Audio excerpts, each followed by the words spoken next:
All right, what is going on, everyone, and welcome back to the Mets Weekly Podcast as we are live at this very moment on YouTube and on X to discuss the latest news and rumors all off season long in Mets land, as we do every single Monday at 7 o'clock Eastern Time. But before we do that, I want to remind everyone to subscribe to the Mets Weekly YouTube channel for weekly episodes of our show on Monday, as I just said, typically at 7 o'clock. For those of you listening or watching on playback and you want to join the conversation live in the future, make sure to turn on those post notifications to know when we go live, as well as multiple videos and other content that we like to put out throughout the week, all off season long. For those of you in the live chat right now, want to let you know we love reading your comments, your questions, your concerns, and every single thought that you have about this team coming in as we continue to have the conversation. If you feel like you're being ignored, you're not being ignored. We're just going to star you throughout the show, and we'll try to pull up as many as we can to keep the flow of the conversation going. Some may be saved for viewer questions at the end. You never know, so make sure to sit tight and watch the whole show through if you'd like to have the full conversation, because you never know when your comment might be popped up. And of course, for audio listeners, make sure to follow us on all your favorite listening platforms to not miss the audio version of new episodes that go up at 9 a.m. the following day of recording. So without further ado, let's get into episode number 110. Now, we've had some news move along a little bit. We see hopefully a finish line with a certain someone that we hope to have retained. You never know. I'm joined by Frank. Frank, you weren't here last week, so welcome back, buddy. Glad to have you back here on the panel. So what's going on? How's the feel of the Mets off season?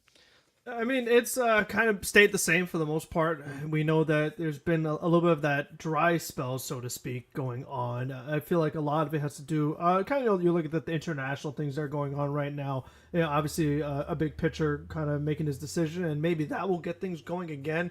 We talked about this earlier, like with Juan Soto. It was like once he made his move, then other things fell into place. So you're kind of hoping the same thing happens there. We continue to talk about some of our internal guys that maybe we're trying to bring back. So, you've had some things going on there. But overall, it's been pretty slow all around Major League Baseball. But, as we get closer and closer to spring training, I mean, that definitely is pretty exciting. So they got to kind of decide sooner or later. I know they've taken this approach of, trying to wait out the market, get the value that they want. But as we've also talked about, and we saw with JD Martinez last year a little bit, is you don't want to wait too long, because then you don't have quite the same effectiveness when they're actually on the field. So it's a balance. It's a waiting game. But, it could be February pretty soon. So you kind of want to see some more things get finalized. Yeah, I mean, listen, it has been kind of one of these, I think this is one of the slowest off seasons we have seen, because I know that we have like these different ways that it picks up pace, because when it comes to the overall off season, a majority of the major moves usually happen at the winter meetings. Like usually we see those guys set the market at the winter meetings. You still have a lot of guys of note still on the market, and a lot of them have been of interest of the Mets. They've been linked to, we've talked about Alonso, Alex Bregman. That has been a topic of discussion recently. And then, some pitchers out there that the Mets may have been linked to. We know that the reliever market has been very slow, and we're going to get into all of that later on in this show. But I do want to start off, before we even get into all of the logistics here, is basically, I don't want to say it's a funeral, but basically mourning the loss of Roki Sasaki, because Roki Sasaki will not be signing with the New York Mets, as we did get a story that came out, a report that came out from John Heyman, and also Andy Martino. Everybody pretty much confirmed it, that the Mets were out of the sweepstakes for Roki Sasaki, and it looks like we're down to a final top three, that being the Dodgers, the Padres, and the Blue Jays, which was confirmed by Jeff Passan about, I don't know, like an hour ago. So we'll see how that ends up. But I do think that we all knew that in some way it was a pipe dream, And we all knew that there were some factors that were being reported from all these other teams. Maybe there's a shock and he ends up going to the Blue Jays, which seems like he wasn't even in that they weren't even in the conversation at all. And then maybe he ends up going to the Dodgers, which he's been linked to for a long time. Maybe he goes to the Padres. We don't know what's going to happen there in regards to that, but we'll see how this ends, because we're probably going to get the news of where he does sign within the next 48, 72 hours, with the signing period for international free agents ending right there. In between, I think it's the 15th to 23rd, something around there.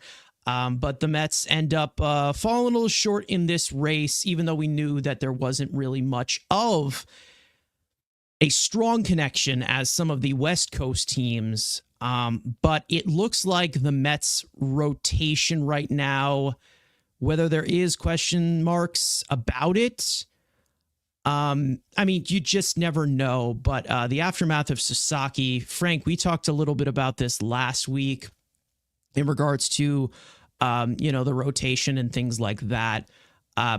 Personally, I'm just not really that shocked. I think that there was a little bit of a possibility, but it wasn't as big as some of the West Coast teams that we knew that have been involved for quite a while, probably even before the Mets were even mentioned. Yeah, I mean, we kind of talked about it as it was best case scenario if somehow they could land him, but we weren't projecting it nor expecting it. So, if he does go to a Dodger or a Padres, okay, I mean, this is not the first or second time or third time that this has happened, so it wouldn't really shock us. But the Toronto thing is the weird one, just because there were so many teams that he met with that are like off the board. So like you have both New York teams, no. San Francisco, no. I mean, there's a West Coast team that were not a finalist.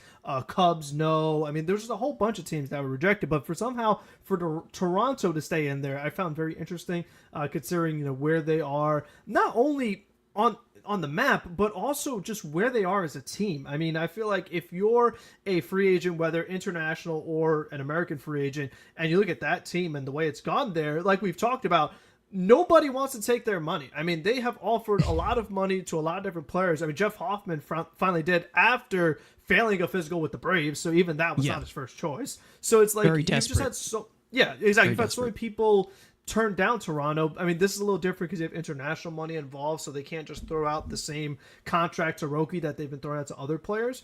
But I just found it interesting that they were the third finalist. I mean, like you said, all likelihood, probably ends up with one of the West Coast teams. Wouldn't be much of a surprise there. But, I mean, listen, at least the Mets got a meeting. I mean, not every team did, so that's something to be encouraged by, but you don't get any points for being close. So it stinks that we didn't get him, but again, they're being opportunistic. So because they didn't get Roki, that doesn't mean that all of a sudden Jack Flaherty's going to end up over here or some other free agent starting pitcher. They're going to make some calls on the trade market. If that doesn't materialize, they're going to go into what they have. I mean, we've talked about this plenty of times, but the Mets may circle a guy that they really want, but if they don't get him, that doesn't mean that they're just going to automatically get somebody else. I mean, they're still going to look for their guys that fit the value that they believe should be offered. Yeah, and that's a point of panic, I think, that a lot of Mets fans go after, where it's like, okay, you have to have this direct pivot because we have a massive hole on this team, and you need to just go to the next big thing and just full on, spend money in that area where that area went that you originally wanted. And I feel like that's not really the way that David Stearns likes to operate. He kind of likes to be in the more opportunistic market of seeing some pieces as an actual bonus or something like that. Personally, when I look at Roki Sasaki, I think that the better situation overall, even though checking some of the boxes maybe seems like the Mets, I think that it's a little bit more based on the track record, or the recent track record of some of these teams developing pitching, because the Mets recently, maybe it's getting better, but I don't think that it has been full on tested yet as to where this is actually a continuation of how things are going to continue to be. We know that they did very good work with Severino and Minaya. We saw some relievers come through and break out. Reed Garrett had a really solid campaign. We saw Danel Nunez come out of nowhere. We've seen some of these pieces come up here and do well and give us quality of some things that maybe we weren't expecting, as for when they just did not have the best track record or they were kind of on the downswing.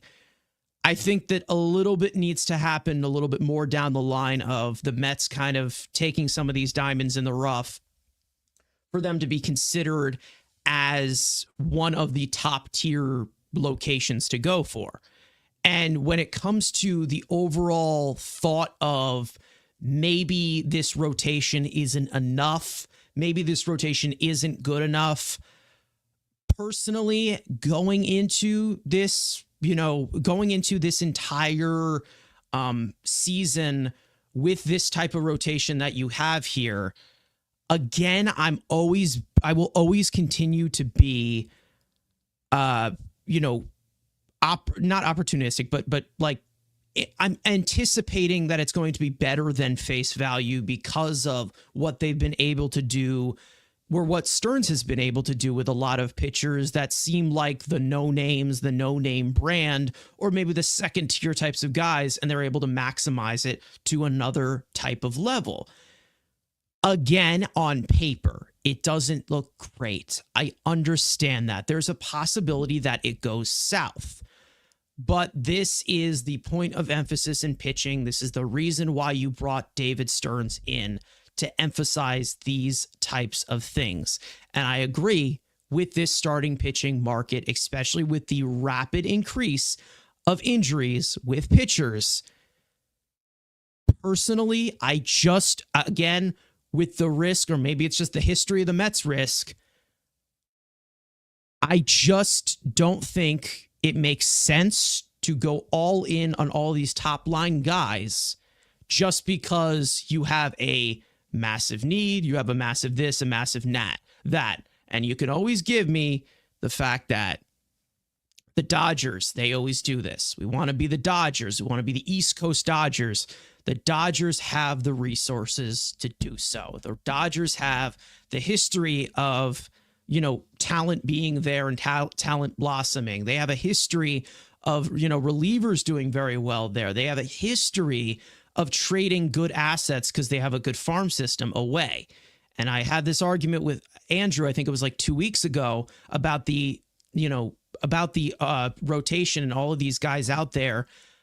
It's not really the fact that, we're not trading for a starter and we're not trading these pieces away. And Stearns is not looking at the trade market. He is. It's just more of the fact that, and this is a little bit of a reality check here, and I know some people might not agree, that there's not really many teams that want our prospects because we don't have many great ones. We don't have many tier one types of guys that could be franchise cornerstones for a team if they end up panning out. We have some marginal players. We have some guys with maybe some high upside that maybe could be helium prospects in the future. But right now, if I look at this Mets farm system of legitimate prospects that could possibly be major league caliber players from day one, I'm looking at Brandon Sproat. That's it. That's pretty much it. Like, maybe there is some promise there, but there is not really much of a guarantee as compared to somebody like Brandon Sproat. And we all know they're not trading him. So that's the look of the rotation I have. I get it.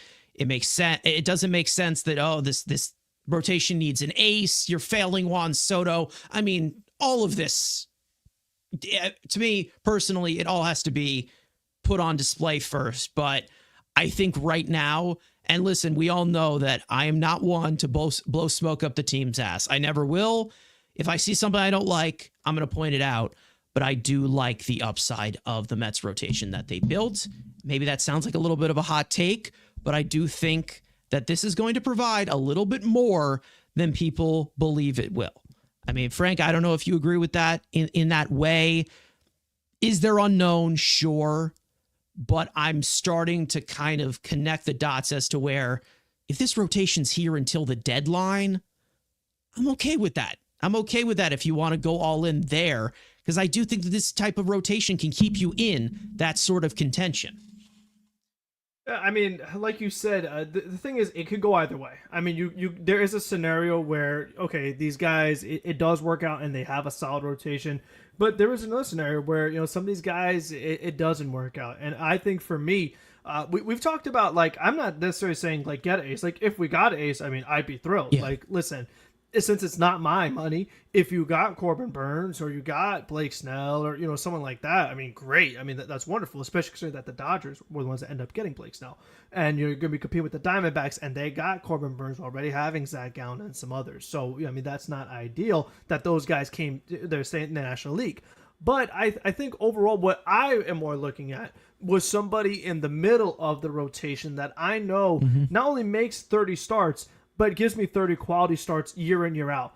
In my opinion, looking at the current Mets rotation, they don't have that. The New York Mets do not have a guy in this rotation who for nearly 2 straight seasons has been healthy and really good.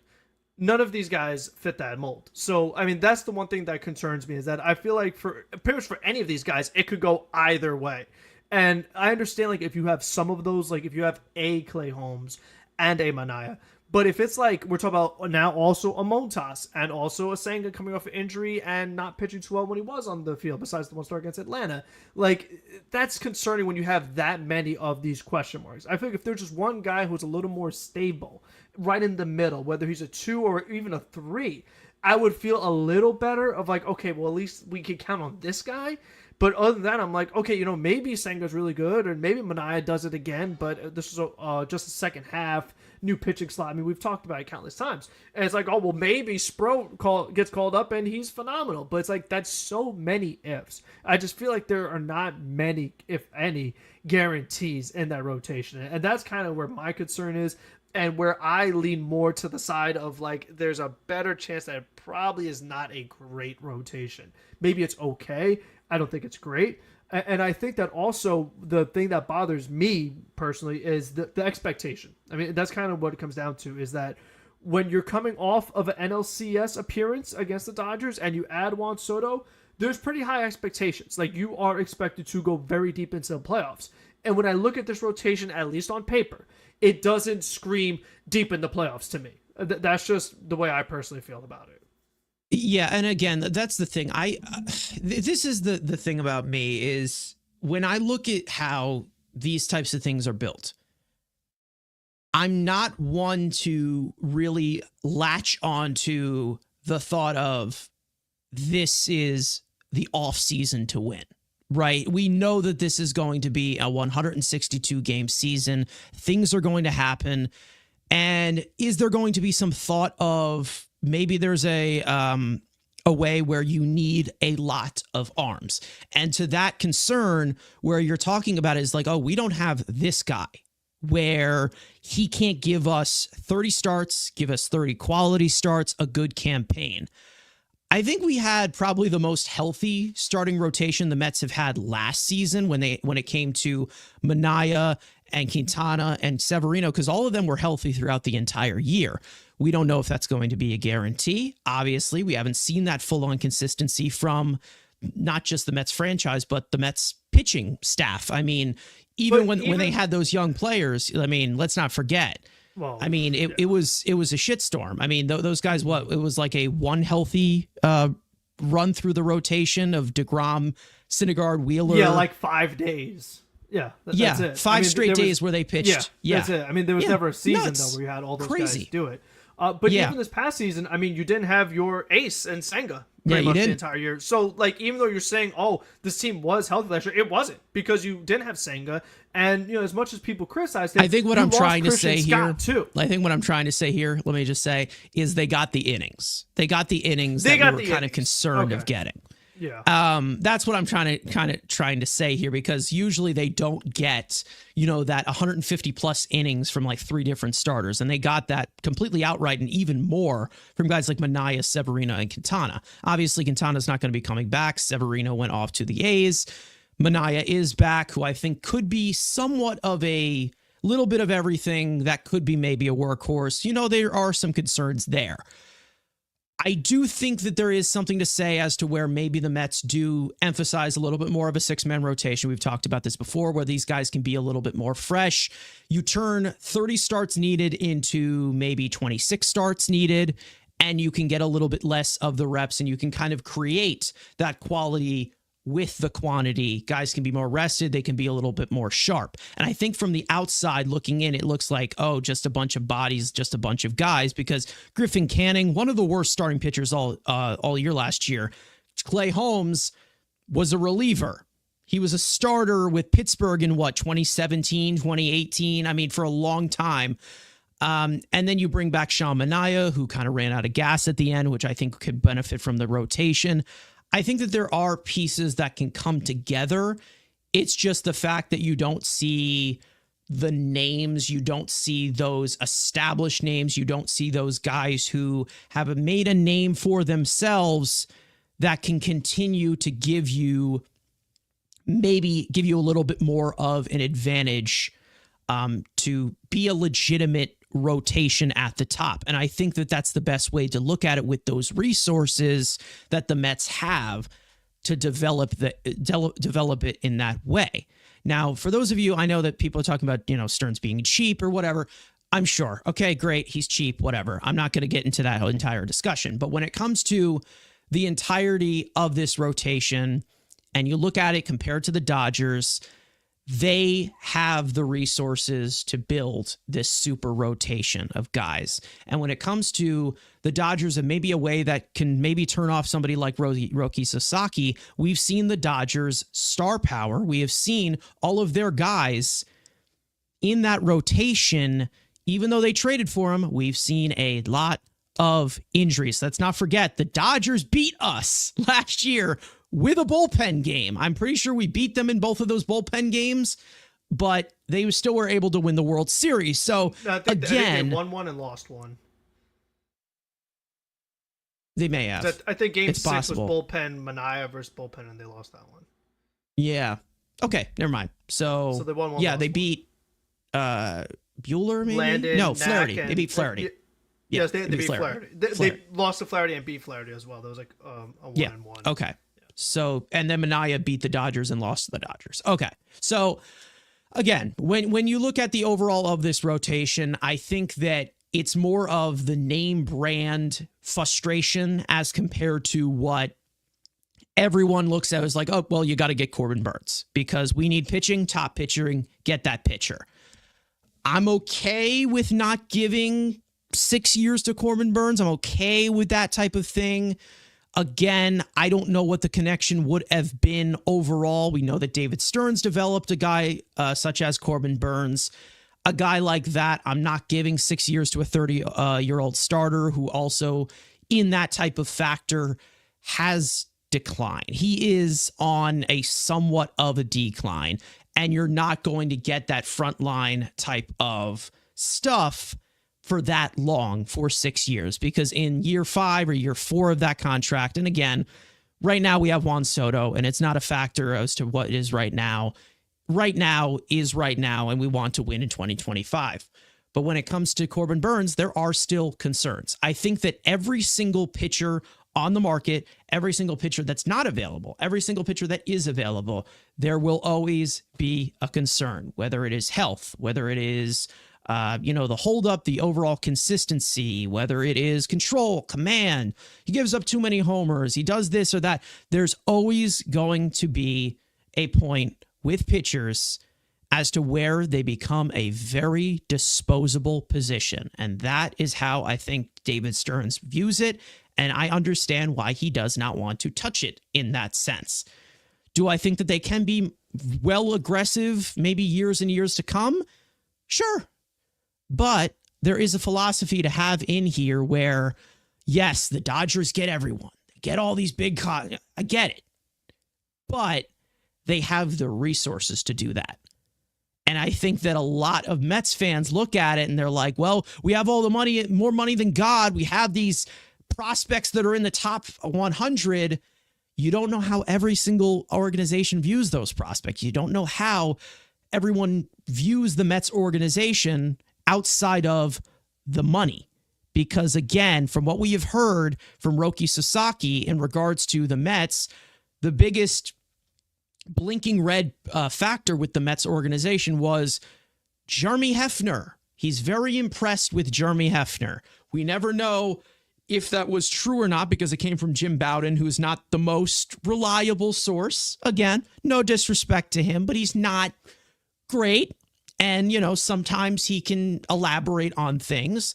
But when it comes to that, you kind of sink back into reality here. And I said this, I think it was like 2 weeks ago or something. Again, from the body of work that Jeremy Hefner has done, and maybe there is more of a view. Maybe there is a little bit more of a view from, guys inside the industry. But when it comes to the look of what Jeremy Hefner has done, I don't think a typical 23-year-old is looking at the mild success that Jeremy Hefner has had in quite a long tenure with the Mets and licking his chops saying, I want to go there. And again, maybe I'm thinking about this all wrong. Maybe Jeremy Hefner is a lot more of a genius than we put out there. Maybe it'll continue to get better, which is what I want. But right now, the Mets are just not in that stage where they can't sell anything to these free agents or anything to all these other organizations besides money, besides their desperate measure to trade these prospects away for them. And listen, none of these prospects I'm really big on. And maybe there are some organizations that are not, and that's the main reason as to why they're not acquiring the talent that you're seeing the Red Sox acquire in Garrett Crochet, or even, the Marlins in that sense getting a buy low candidate in Jesus Luzardo, or maybe, in the future market, don't be surprised if they don't end up with Dylan Cease. Maybe in the future market, don't be surprised if they don't get Luis Castillo, because there's probably a look at it as to where the Mets prospects just aren't that great. And, if you want to look at it from face value, I'm just saying there are a lot of pieces of information, especially from the position players, because I know the pitching has progressed recently, but we'll see. A lot of the hitting tools, a lot of the overall tools of these players in the top of the farm system that are considered the very best of the Mets minor league system. It's not really great. It really isn't great. I'm not going to lie. Maybe it changes. Maybe it doesn't. But as of right now, the current position that the Mets are in, they have to build this thing up to continue to build this thing up to the Dodgers level, or maybe even the Padres level, or maybe even some of these other places and some of these other organizations that develop pitching well. Again, maybe Jeremy Hefner is a lot better, but I don't know. I don't know what it looked like from the outside, or from the inside, but I saw it as, checking things off of a list, and I still see the Dodgers or Padres as the better organization to go to if you are a young, phenom upside pitcher such as Roki Sasaki. It was possible, but not as possible as I think people saw it from how this organization has been viewed. Maybe it's just because they just haven't done it for that long, or they're not in that position to do so. And that's pretty much it. I don't know if there's anything else you want to add, because I do want to get into more of what has been going on in Mets land. And we all know what the big story is. We've been talking about it every single week. We have talked about it forever. If you go on Twitter in regards to all of, what has been going on with the New York Mets, the main focus of everything, we all know the big story, and that being global warming. No, I'm just kidding. Pete Alonso, of course, his free agency has continued to be a saga that has continued to be a saga into another saga.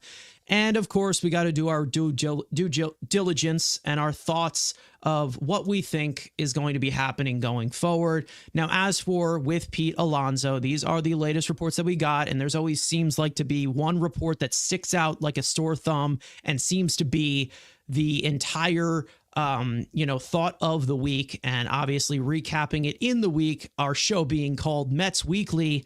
It's because of that. We do it once a week. It's crazy. I know. Crazy concept. Anyways, we got tons of quotes, of course, from different reporters on the New York Post. Of course, John Heyman being connected through Boras clients, saying the Mets remain highly interested in Pete Alonso. Of the 8 teams expressing interest, the Giants have reportedly are not wanting to meet that asking price. We saw that the Giants were involved a little bit, but it seems like it is a little bit more of a smokescreen than we thought. We also got from Andy Martino saying, as of right now, Alonso and the Mets are not close on striking a deal. They hope to find progress in the near future. Scott Boras also denied the report that he's been using Prince Fielder's 9-year, $214 million deal in comparison to Alonso. That was a rumor that came out earlier in the week, and we all thought it was crazy. And Scott Boras went on to shut that down. Bob Nightingale on USA Today saying Alonso may have no choice but to return to the Mets on a short-term deal. That includes an opt-out. The Blue Jays, Red Sox, and Mets are among the 8 teams that are interested in his market. And then highlighted on the screen to overall close the gap, as we've said, Jim Duquette, former GM on Twitter /X, whatever you want to say, put out a report, and it was confirmed by Will Salmon, who is one of the best beat writers for the Mets organization, saying that Alonso's camp has offered the Mets a 3-year deal with opt-outs, and this deal is only currently available to the Mets right now. No deal is known to be close at the moment. That was directly from Jim Duquette. And for those of you who don't know who Jim Duquette is, he is one of the analysts on SNY, a very nice guy that we all agree with 100% all the time. Anyways, so Frank, I'll go to you. The saga continues. I don't even know what to say anymore. It just continues and drones on. I think people are starting to get a little sick of it. But hopefully we're nearing the end here. But what are your thoughts on the possibility of Alonso, reaching out to the Mets and saying this is, a 3-year deal that I'm offering exclusively to you? What are your takeaways from that? What do you think that possibly means in regards to the Alonso negotiations? Yeah, I'm surprised that after receiving that exclusive offer that there hasn't been at least a little more momentum to getting something done. Because at least for me, knowing the way the Mets operate, like we've talked about as far as like long-term investments to players age 30 or above, we would always think that the biggest concern is the amount of years offered. So if the player is willing to say, okay, we'll do 3 years, I would think the Mets would be all over that. Now, unless the AAV is something astronomically crazy that is obscene and nobody would do, I don't see why a deal wouldn't get done sometime soon. Because at that point, it's like, what are you really waiting for? That's kind of what I see. But in fairness to the Mets, like from the Mets perspective, don't outbid yourself. Because, again, you're the only team that has the 3-year offer. And it seems like the other teams are not doing the 7-year offer or whatever it is that they may want. The Prince Fielder thing is just absolutely insane. He's not getting anything close to what Prince Fielder got. That's just craziness. So forget that. But I feel like, what else could there really be? We've talked about it all offseason, but as you've seen, a lot of suitors kind of get their other options. You've seen a lot of these other first basemen come off the board. Who are you bidding against? What is the other team that's really in this race that is like, oh, well, you know what? If we don't meet Pete Alonso's demands, he's going to go, nowhere. He's going to go somewhere else. We haven't really seen that. So I think for me, if you have a 3-year deal, as long as the AV isn't crazy, I feel like that's something that makes a lot of sense that you would really consider taking, because it's like we've said, if you get the prime years, That's perfect because we always say that the problem with a 6-year deal, 7-year deal is the first few years go good, and then the next few not so much. Then you definitely see more of a decline, and then things are getting not too great. But if you just get the good years, I feel like that's exactly what you would want. So I am definitely a little confused about this one. I will see if there's any more information soon or more of a resolution. But the fact that even despite that, they're still not close, that definitely is pretty concerning. Yeah, I mean, you never know. This continues to get we continue to get reports about it, and guys are continuing to repeat things over and over and over again. But like, this is what I meant as to where, from the leverage standpoint, or even just from like how you're looking at it overall from the market that has been created for Alonso. Again, I said this before, Alonso's coming back to the Mets, whether you like it or not. Like, whether he likes it or not, he's going to end up coming back to the Mets because, again, of how he's been viewed on this free agent market. And it seems like he has been viewed on this free agent market as kind of the identity we have kind of put on him of the player he has been for the last 2 years. Alonso means more to the Mets than any other team in the big leagues. Maybe there is some stupid team that comes in and tosses 6 years his way at one point, but it has not happened yet.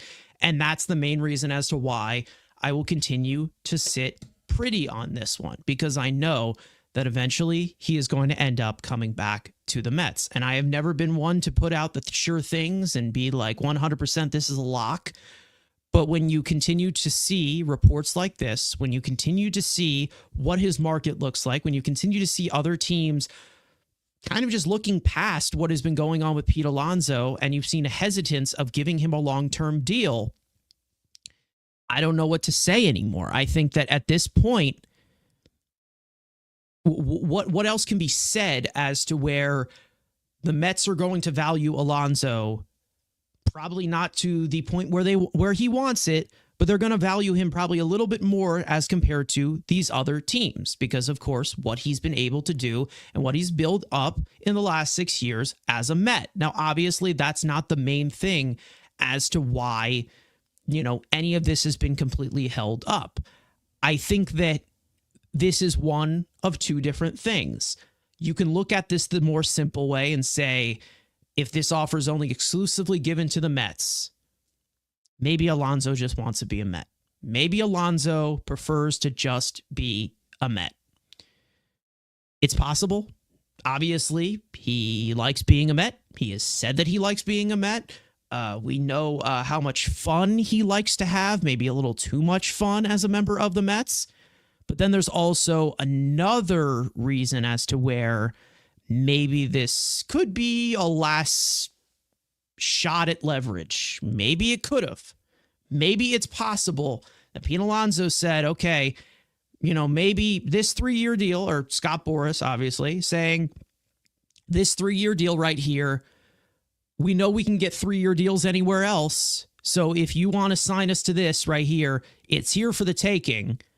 Maybe the Mets said no. Maybe the Mets just have not acknowledged it as much, and their offer is their offer. You never know. But when it comes to the overall look of Alonso, I think the Mets are looking at this overall offer and saying, when they're like, okay, we can get these types of 3-year deals anywhere. We could get these types of opt-outs anywhere. I think the Mets went on in response and said, considering we haven't had any details about this contract offer or anything, I think the Mets went back and said, okay, go get that offer. Go get that offer somewhere else. Because right now, as this continues to go by day by day, the Mets aren't, obviously, if you look at their lineup and you're looking at this from the outside, you're like, oh, we desperately need Alonso back. He needs to be back. But for the right price, it still is the look of it where you're like, all right, Pete, I challenge you to go get a better offer. And I continue to say this week in and week out. He's not going to get a better offer than what he has received from the New York Mets. And also to kind of counterpoint it from if he just wants to be a Met, or he just wants to be a Met, and it seems like he's just coming towards the Mets and he wants to come back. You had 7 years, $158 million on the table to come back to the Mets for probably the rest of your career. He rejected it. So I'm not saying that he's not, I'm not saying that, he doesn't want to be Met. He hates being here. What I'm saying is, loyalty isn't the loyalty that you think it is as of right now. Loyalty is not what it used to be. You usually saw a lot of guys stay with their teams. A lot of all-time greats stay with their teams for their entire career. It's a little bit different right now. It's a little bit different into this sense of sports. And we all know that, if winning doesn't start, there's possibilities that they ask out in that way. We've seen the NBA basically become the league for that.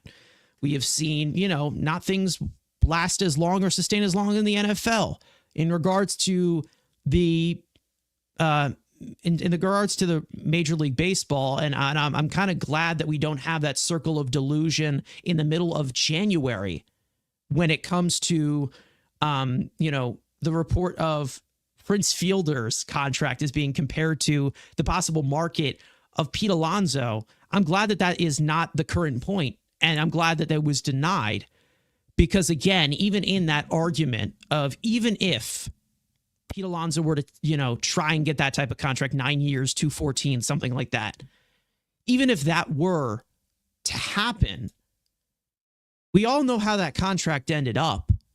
It's not a great selling point. We know that Prince Fielder, again, he's a different player, and, he wasn't as healthy as Pete Alonso has been, but we all know how that ended up. We all know how all these other contracts have ended up long-term. There weren't really great results. We know that, Prince Fielder ended up getting traded to Texas, and then he retired early because of an injury. So it's not really a great example. So I'm glad that there's a little bit less of the delusion that we think of when it comes to Scott Boras. But again, denying that whole report, you never know. I don't know what the market looks like, currently of, how many teams are deeply interested and how many teams are going to value him in that way that he expects to be valued. Because again, we have seen countless of stories come out this week. We have changed the narrative many, many times as to what has been going on. We saw the Prince Fielder we saw Prince Fielder comparisons when it came to the Prince Fielder contract. Then the next day or the day after, we saw that he wants at least a 6-year deal. And then a few days later, we get a report that he offered a 3-year deal to the Mets exclusively. So all in 1 week, we've seen 9 years, 6 years, 3 years. I hope that there's a resolution soon, but boy, it's getting tiring. Let's just say that. But I do think that in the end, that we will find a way as to where Pete Alonso will be on this team for 2025. We don't know what the future is after that, but I do think that as this continues to narrow down and as days continue to go by, eventually the Mets are going to reunite with Pete Alonso, and he will be batting cleanup behind, I don't know, Mark Vientos. Maybe he's batting third behind Soto.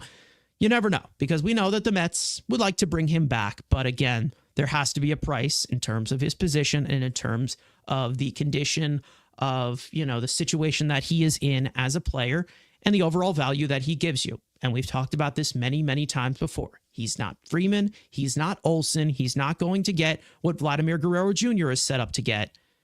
He's Pete Alonso. He's a hitter. He's a power hitter. He's not going to get what everyone believes that he should get because he's the greatest power hitter in Mets history.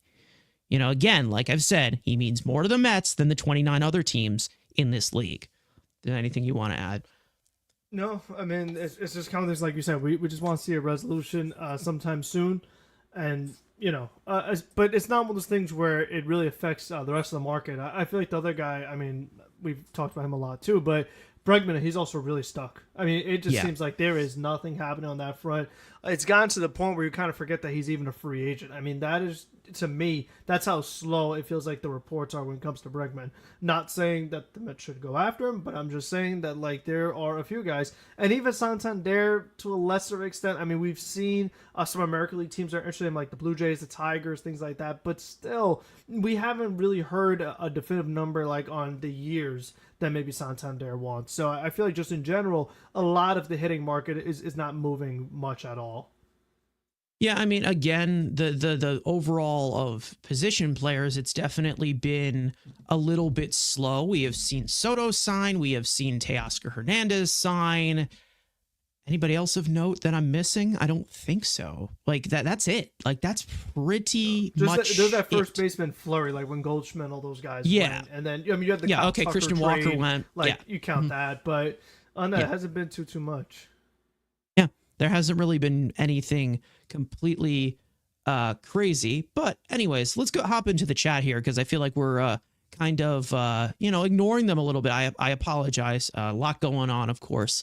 But Brad coming in here saying, when do we get the Alonso bomb again? Like, who knows? Like we didn't know when he was going to hit the big home run. We didn't know when that Alonso bomb was going to come throughout the entire 2024 season, and it came into the exact moment that we needed it in Milwaukee. So again, I think it'll continue to be unpredictable. I'm hoping that this does get solved because I do want to move on to other things going on in the offseason, obviously. But again, as we continue to get these reports, we're going to keep talking about it. And I think a lot of people are tired, and I apologize. But again, there's due diligence here that we got to talk about everything that goes on in Mets land. That's what we've signed up for here. So who knows? M Easy coming in here saying, why hasn't Seattle signed Alonso? I dare Pete to go there and try to hit in that park. And yeah, that's again, I don't think that there's going to be as much of a struggle for Pete Alonso to hit in that park as people think so, but maybe there might be a little bit that does get diminished in terms of his power because we know that Seattle is a ballpark that is the most pitcher friendly in all of baseball.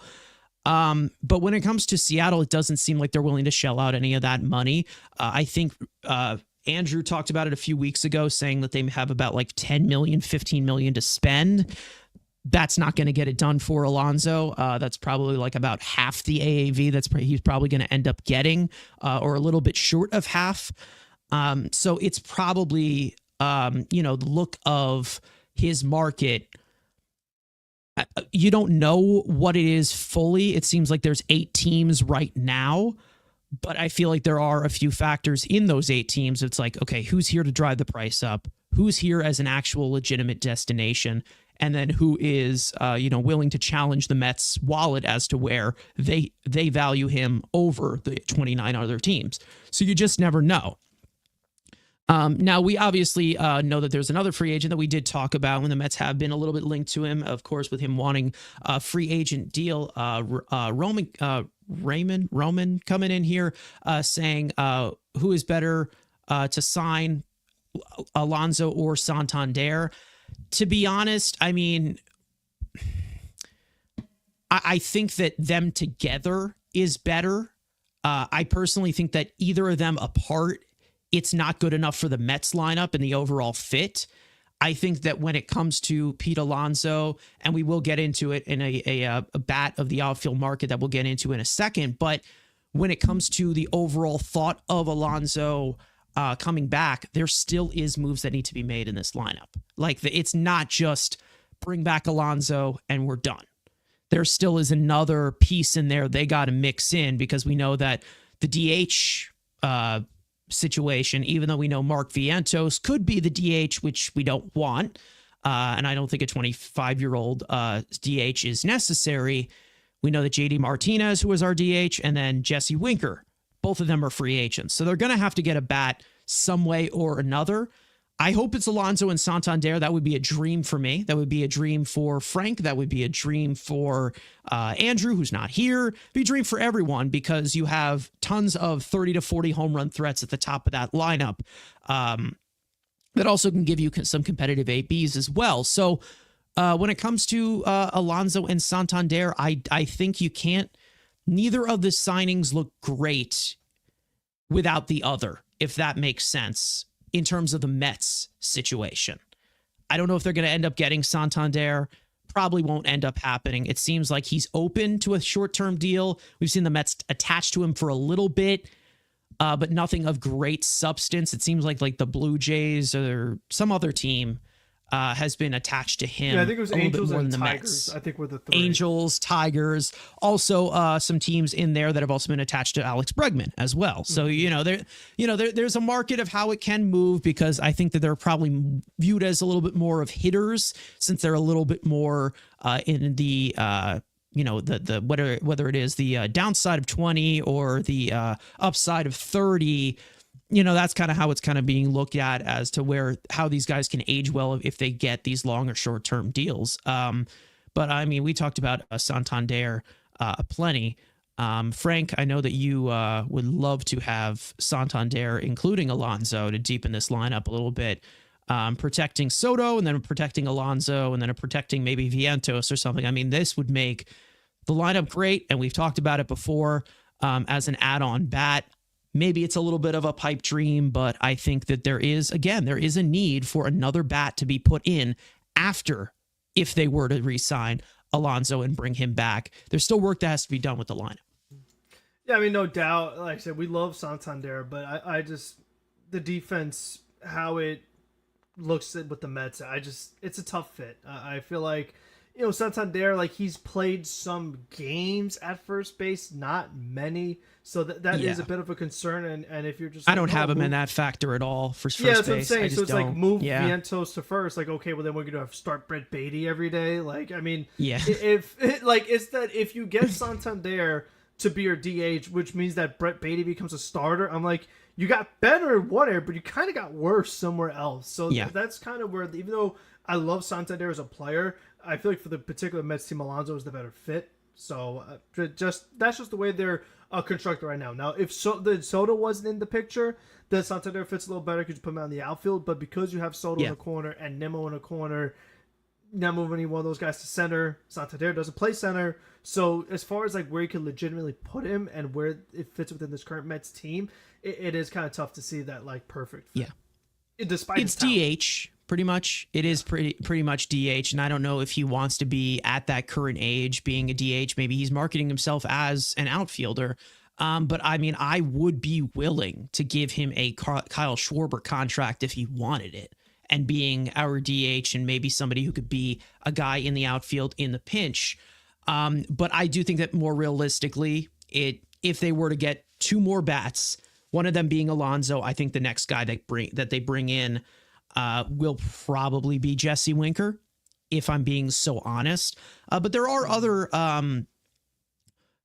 overall options that I do want to get into in a second. But as for some other comments in here, Jose saying if Alonso wanted to be a Met, he would sign for 3 years with no opt-out with a no trade clause. Again, I think that the look of loyalty is a lot different, going into the overall of the market now as compared to what it was.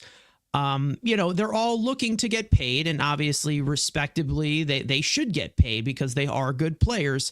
But again, there is some factors that are involved in regards to Alonso where, the overall loyalty or the overall look of his loyalty, it's a little bit different as compared to somebody like Aaron Judge, who we know is, 10 times or maybe even 20 times the player that Alonso is. Alonso is a little bit different in that sense as to where there's a right price at the right time, but you never know. And then also Marcus saying, what's the holdup? Is Alonso being nickel and dimed? Is Stearns wearing the scalps of the Washingtons? Listen, I think I don't know if it's a little bit of both, but I understand wanting to get the right price for somebody like Pete Alonso.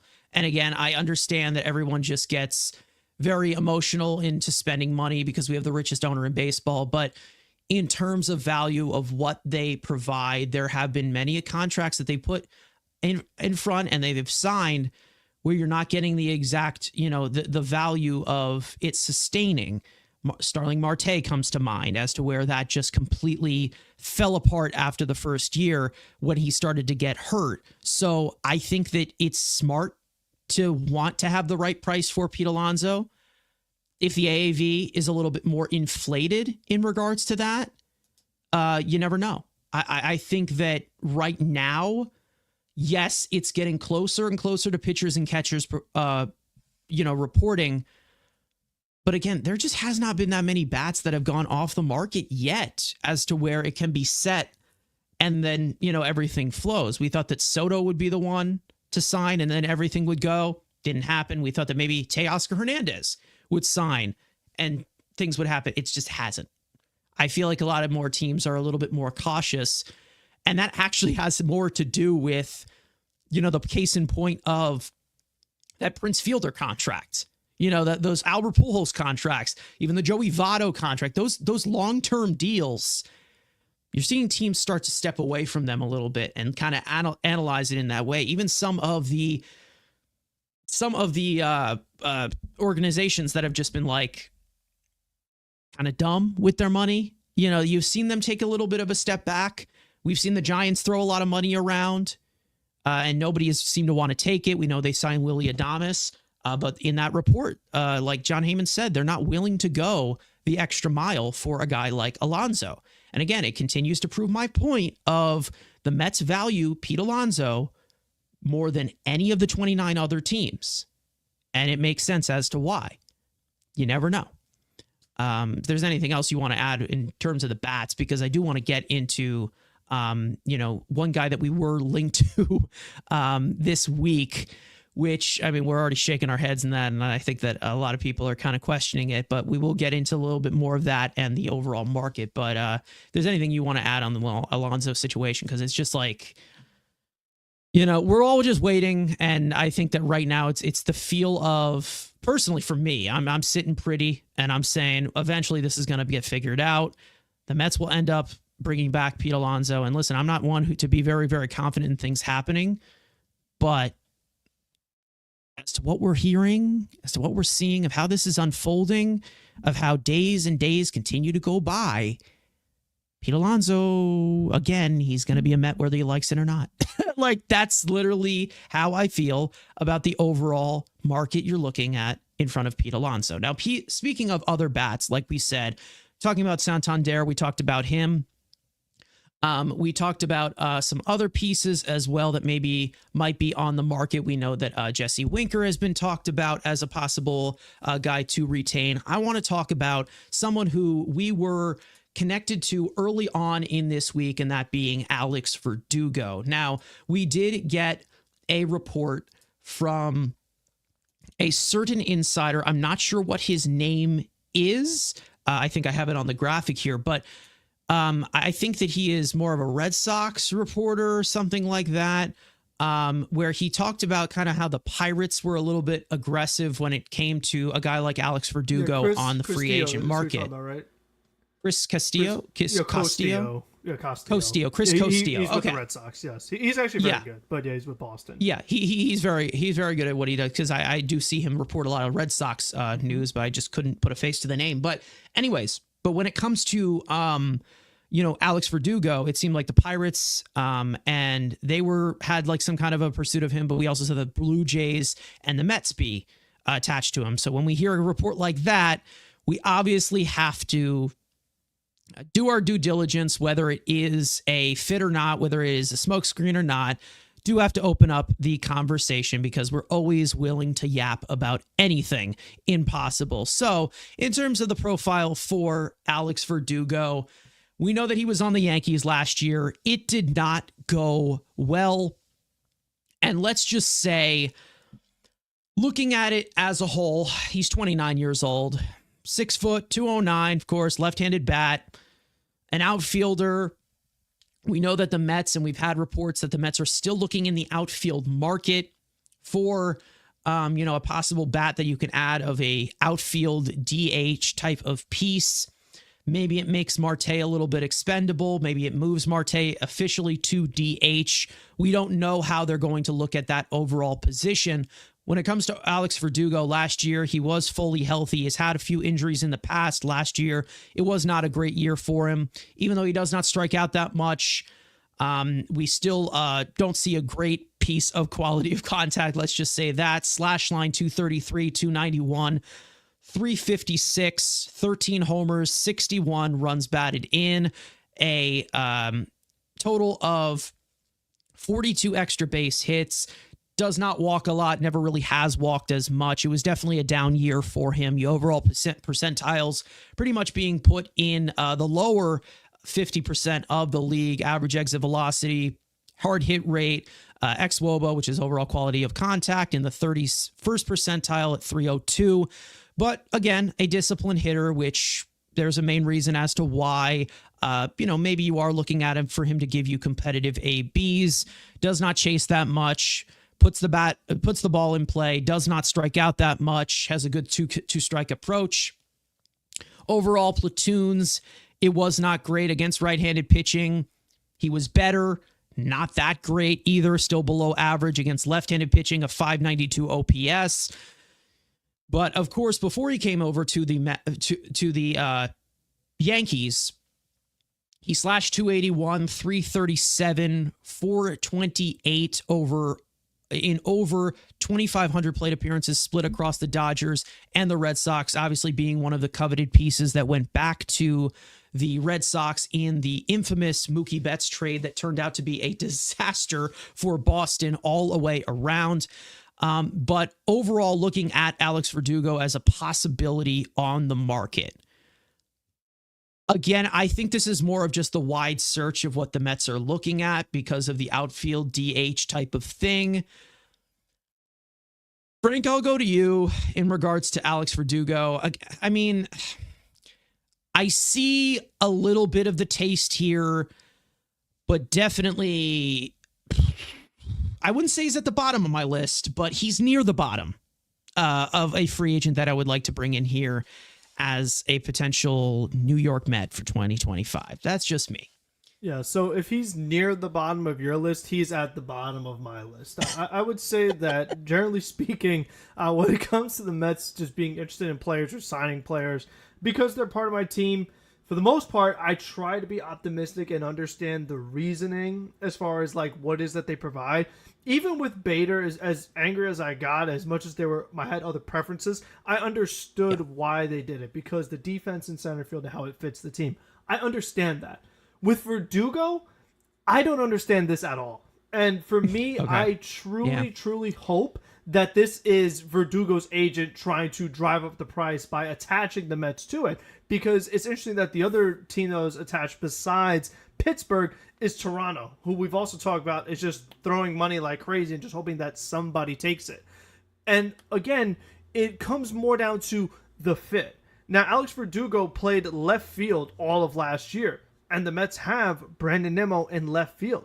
Alex Verdugo, while he's a better defensive player than Brandon Nimmo, he was awful offensively this past year. A little better in the second half, but he was so bad in the first half that even with a better second half, when you show me a WRC plus of 83, even the guy that I criticized, Harrison Bader, wasn't even that bad. I mean, and this is left field we're talking about. So if you have a left fielder who is that poor offensively, does not provide you any speed, is not giving you power, like, I think it just might be one of the worst fits I've ever seen, to be honest. I mean, that's just how strongly I feel about it. I have work ethic concerns about Alex Verdugo, body language concerns about Alex Verdugo, just from the games I've seen. I mean, I just haven't seen a guy that, to me, I don't think he really fits in with the Mets. I mean, this is another great point. I mean, a double play king. If there's one thing I cannot stand, it is a dang double play. I mean, especially when we talked about the concerns that we've had with runners in scoring position, maybe guys striking out too much, chasing, but a double play is even worse. And while that might be the one thing Verdugo does not do badly offensively, like he has a good eye, doesn't whiff, doesn't strike out too much. If you're just not getting on base and just not doing productive things, like you said, he's giving competitive AB, but if he's not getting on base, then what's the point of it? It's just like you're just wasting pitches at that point. So for me, he doesn't have a fit in left field because of Brandon Nimmo, and he does not have a fit at DH because he's not a great offensive player, and he's not going to be a defensive replacement left fielder either. So I'm just not seeing the reasoning, the fit, the logic. I just don't see it at all, in my opinion, and that's just me. I mean, listen, he's just not. Again, I try to be understanding and like optimistic about a lot of guys, but there are a few players that I'm just like under no circumstances. And he's actually one of them. I just think that he just does not fit this team at all. He's left-handed, but if you're not good, it doesn't really make a difference. So that's just how I feel. Yeah, I'm tired of the half-assing of left-handed bats, because it seems like that has been of course, a kind of a lower the bar type of thing in regards to the Mets looking at left-handed bats, and especially with pitchers of how they pitch. I've talked about this before. Yeah, listen, I'm really giving it the benefit of the doubt as to where it's just the Mets poking around the outfield market and seeing what these guys want for the certain price. When it comes to Verdugo and the overall attitude and the overall work ethic, I think that is a massive problem personally, and I don't think that's going to get better if you were to go from one New York team to another. And Marcus brings a good point here, saying, I think Verdugo would be better off not playing in New York. And of course, Boston is a big crowd as well. LA is a big crowd. But again, it's definitely not the great situation here, when you're coming off of that struggling year. And you also could put this a little bit more simpler. We know that Verdugo was considered a highly regarded prospect at one point, and he was one of the pieces that was moved in the Mookie Betts trade. So there was some high regard of him at one point as a left-handed bat. We've seen him kill ants at a ridiculous rate. We have seen him struggle to make quality of contact. We have seen him not be able to hit for the power that seemed to be in that bat when he was a prospect. And the one thing that I say just simply, okay, if you're a left-handed hitter that struggled to hit for power at Yankee Stadium, that is a red flag in within itself. Whether you're talking about it as a full substantial argument, if you had the worst power year of your career, which I believe maybe second worst as compared to, the worst. He's had 13 home runs like 3 separate times. I mean, or 12. I mean, 11. He's been like 12, 13, 11, 13, 13. So he's always been around the same. Like, there's been no improvements power-wise. Even his 20s, if you're looking at nothing. It overall slugging percentage, I mean, you can exclude the rookie year because he did not play that much, but this last year was the lowest in slugging for him his entire career. So when it comes to these types of bats, I mean, I'm hoping that this is not the situation of Alex Verdugo. Is it a possibility? And I don't think it is a possibility. Again, I think it's just the Mets looking at the entire outfield market, because we saw that Verdugo was attached to them last offseason before he was traded to the Yankees, which, by another way, he wasn't, it was still Stearns, of course. Maybe he is continuing to be attached to him. But when it comes to Verdugo, is it a possibility that the foot injury from Brandon Nimmo might have to require DH reps a little bit more than we expected? Is it possible? Because when you're looking at left field for Alex Verdugo, again, he is a great defender, almost elite, a great defender there. I know he's had a few lights and some lack of his arm is for great. better words. His fielding is pretty good. I mean, his fielding is pretty good. We know he has a great arm. He does have tools. He does.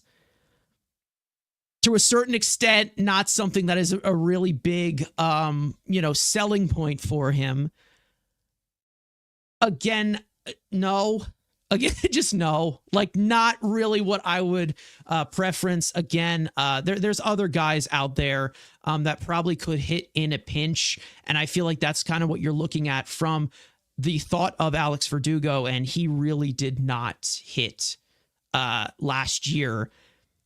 Again, with that type of protection in the lineup of the Yankees that, have a lot of guys that you can't make a mistake to, very power driven, to have his worst power numbers. And again, he's never been a big power hitter in the major leagues, but it seems like the only opening of position, or only opening right now, seems to be DH fully. Especially if you're putting a placeholder on Pete Alonso possibly coming back. Verdugo would not be the guy to, add on as the plus for Pete Alonso. I'd go Winker, that'd be fine. I would love to have Jesse Winker back because I think he has a great approach that can really help the middle of this lineup and protect the bottom that chases a lot. I'd love Santander. We know how I feel about Santander. I have been raving about that man for 4 years, 5 years. I've wanted him forever, ever since, him blossoming onto the scene. I think that, the most likely scenario is Winker. I think Verdugo, there's a little bit more of a fit than maybe you think, but it still is just why? Like, no, not where I would go at all. It's not like Harrison Bader as to where you need the defense up the middle or you need this or you need that. Right now, it's kind of just like, okay, we have Verdugo. Verdugo's here. And what are we doing here? Because we know that he's not as, prolific to be one of those DH bats. I don't know where that fits in. I'm not really sure.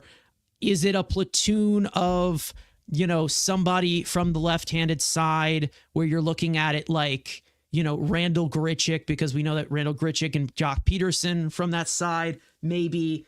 I don't want the platoon personally. I'd like to see them just get a legitimate DH that can hit both sides so it can make the roster a little bit more flexible. But when it comes to like a Verdugo or, another guy who's mentioned, Adam Duvall, like I feel like you're looking for something that's just not really there anymore. Or you're looking for something that you're like, okay, you have a ceiling now. You have a ceiling in that regard. The only thing as to why I am, okay with any of these outfield options is a point like this coming from Truro, where I want to see Marte become an expandable piece because to be honest, I just don't see him giving the value that you want from a DH because we know the outfield right now is filled. You have 4 potential guys who could start on any given day. Obviously, Nimmo and Soto in the corners, Taylor, Siri probably going to be somewhat of a platoon. Puts Marte pretty much in that DH conversation. And Truro coming in here saying, if we were to sign another outfielder, which it seems like the Mets are looking at it, and you aren't able to move Starling Marte, what happens? I think that there is a market in where Starling Marte can be offloaded and you cover part of the contract. Because that's probably what he is worth, because this is another good point from Ricardo here saying that I'm done with Marte with his 80 games a year. Because basically it's giving you half a player one way. He's going to be a DH and he's going to play 80 games a year because of his health, not because of the platoon, because of his health. So I think there is somewhat of a market there if you cover a majority of the contract. It seems like the Mets are willing to do that. But I don't know. I really don't know what happens there. I hope that they don't go into the season. Cut him, you cry and then cut him. You cry. What do you do? Because like you said, it's just like he doesn't have value as a bench player because he can't come in for defense, can't pinch run anymore, can't pinch hit.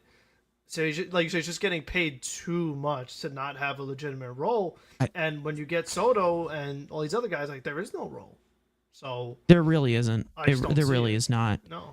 And if Marte maybe was like 32 or 31, maybe I'd probably consider a little bit more DH. He doesn't have much trade value, I don't think. I mean, who would take probably not someone at that age with just so many things going against him, whether it's health or just overall production, just so many things going the other way. It's a hard sell if you're trying to move him for something of any value. If anything, it's salary dump, but again, it's like, why would you pay for that? You would have to do a little bit of paying down to then move. Yeah, so absolutely. You're still absorbing some of it. Yeah, I mean, the $20 million that he is owed this year is like $19 million to the luxury tax. If you were to cover, let's say, 12 million of that, you're probably only going to get a few takers either way. Like, I feel like you're definitely in a diminished part because he's 36 years old. Again, I don't see him in a winning formula per se as to where he can sustain these things throughout. And I know people will cite his batting average in the playoffs and his batting average to start off the year. Again, it's just like going forward, it's just not a great place. It just isn't a great place. Now, in terms of other outfielders out here, I'm easy saying I'm seeing a lot of Met YouTube content creators shitting on Santander, and I don't understand why. On base percentage. That's pretty much it. That's literally the only reason as to why people do not like Santander. And I think that it's completely overblown in that way because of how his talents can be protected in this lineup. And I think that, yes, he's not going to hit 44 home runs in this lineup. Maybe he does because he gets these types of, pitches in that protection. But I don't know. I really don't think, when you look at it from another stage, I think that it's a really, really good fit into the middle of your lineup. Now, if Santander were to replace what you got from Pete, I don't think that's enough. I think that it needs to be Alonso and Santander if you bring Santander in. I don't think that's going to happen. But, we will see in regards to that. But let's see another comment that we had in here. And again, I'm trying to find it. Excuse me. My bad. Just some of the opinions that we had in the chat here. Ramon saying, oof, Verdugo. Jose saying, please, no, Verdugo, no. The Mets cannot become the Yankees dumpster. I know we've been attached to a lot of Yankees. MEZ saying, I prefer to sign Profar than Verdugo. Definitely, we talked about Profar last episode, or the episode before, about him as a possible fit here, of being one of those extra bats, or, somebody who can be an extra defender in the corners. Possibly a game for war, putting the poop emoji next to Verdugo. So I'm going to guess that he does not want Verdugo. And Ricardo saying he does not want any part of Verdugo. So I think we're all in agreement that Alex Verdugo, it's not even just the anything for a fit. It's just like, I really don't see it as something that will help this lineup. I don't see it as something worthy of using a roster spot on. Like that I feel like it doesn't elevate you in any way. Maybe he does help out in spurts, but you just never know. And then in regards to Marte, Ricardo saying, plus he has no power anymore. Marte didn't have any home runs once he returned. We talk about this constantly. Frank continues to point it out, and we 100% agree in that. It's just like DH has to have somewhat of a power, like a 20 home run threat at the minimum. You got to get from the DH position, which you probably could get from Winker, maybe on a good day in a full season. But it's like, how much are we going to reduce the role for $20 million for Starling Marte until we say enough is enough? That's just how I put it. My critique with Marte is that before he went on the injured list, he was playing through an injury, and that was something I was complaining about. It was inconsistent playing time. He'd play, and then he had an inflammation, then he couldn't play. While we were live when that injury dropped officially, and he goes on the unbelievable. Exactly. Yeah. So while that was going on, he hit some home runs while he was hurt. So then once he got healthy, then he couldn't hit home runs. So why did he have more power hurt than healthy? It just makes no sense to me. Yeah. So he's just, I can't anymore, unfortunately. Like, we knew this was going to happen when we signed him, that the last year was going to be brutal. But, I don't even know if we could predict it to this extent. Yeah.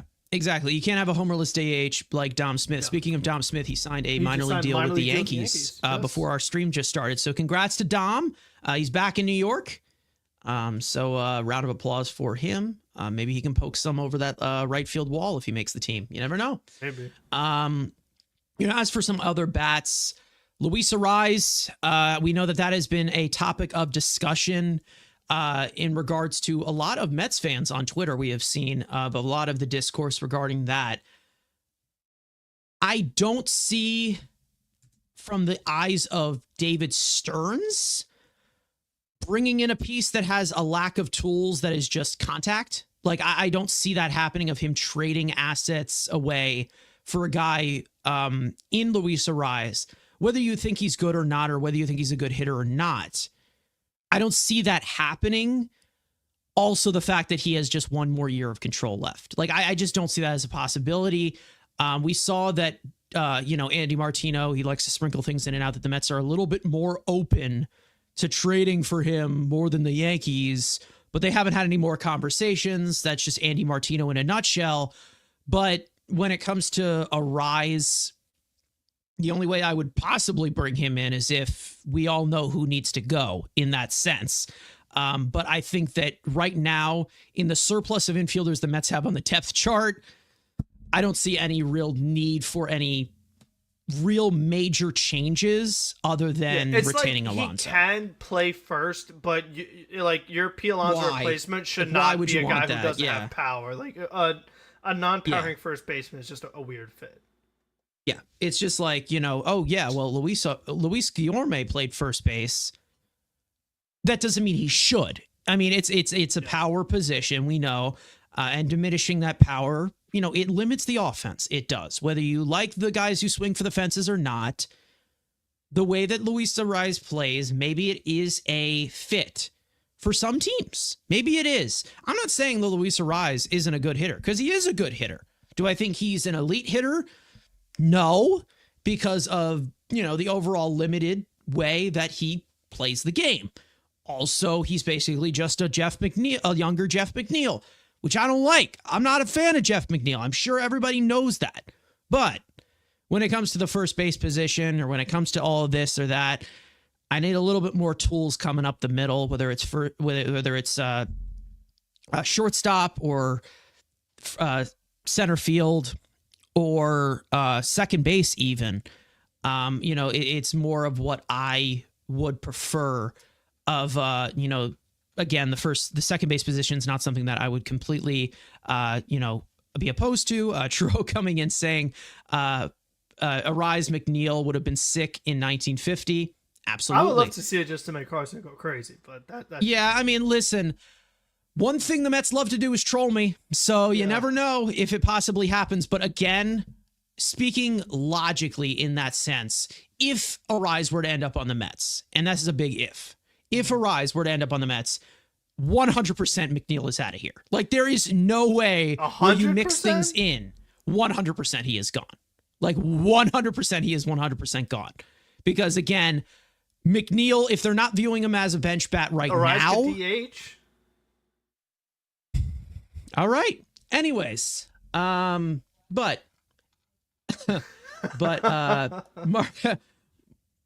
Marcus, okay. All right. So listen, can I set the record straight? Do I set the record straight before we move on here? I was joking. I was just joking. All right. I was just trying to get a rise out of Mets fans. All right. I know the situation. I get it. For those of you who didn't know, I was on Twitter and I talked about, Marcus Stroman as somebody who maybe is somebody that the salary is paid down by the Yankees. And I, like to poke the bear when I'm bored. And I said in a Mets community on Twitter, which I'm sure we all know what it is, I said that Mets fans have such a high moral ground on Marcus Stroman, but then they don't realize that Jeff McNeil is just as big of a head case. Everyone went after me. They wanted to kill me, which is the great response. Because again, that's not what I actually think. I just wanted to poke the bear because listen, there's some days of the week where I have a light work schedule. All right. And that is when it happened to fall there. All right. I didn't mean it. Okay. It was just to piss people off. And I understand it's just throwing a grenade and running away. I get it. But it also gives you a little bit more of an example of how protective Mets fans can be. And, never mind whether you think he can be traded or not, whether you agree with me or not.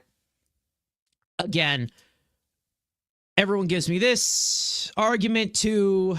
I think he's just a second baseman at this point. You can believe whatever you want to believe. He's never going to go ever. So he's never going to leave. He will be here until, I will die and then he will leave. He will be here forever, Jeff McNeil. And I will 100% want to trade him forever. I want him gone. I'm not a big fan of Jeff McNeil. Haven't been since the middle of 2021 when he had that whole altercation with Francisco Lindor. Haven't been a fan of him. And I will continue to push it. But I have 100% pushed that I would get rid of him, but I know that he will never leave.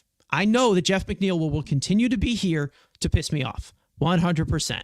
And listen, when it comes to the overall talk of Stroman, I know that. I know it, okay? For those of you who are watching on Twitter, okay? For those of you, because I know we have a decent amount of viewers through Twitter right now, I was not being serious, okay? I was just trying to get a rise out of Jeff McNeil fans. And again, if you can recommend a different way for me to just throw a grenade into a fire, again, that's just the type of guy I am sometimes. I like to troll. I like to mess with people. I apologize for my actions. Again, it's not my fault. That's past Carson. Again, we don't know what that bastard's up to, okay? He's just nuts, okay? But again, if you got offended by that, I don't know what to tell you. Again, it ain't personal, okay? I'm just trying to, I was just trying to have some fun, okay? What can I tell you? Anyways, as for any of you guys in the chat, and we will get into a piece of the market that we have not talked about that much because it seems like it's being saved for the end all around the MLB. But when it comes to all of this other discussion, Truro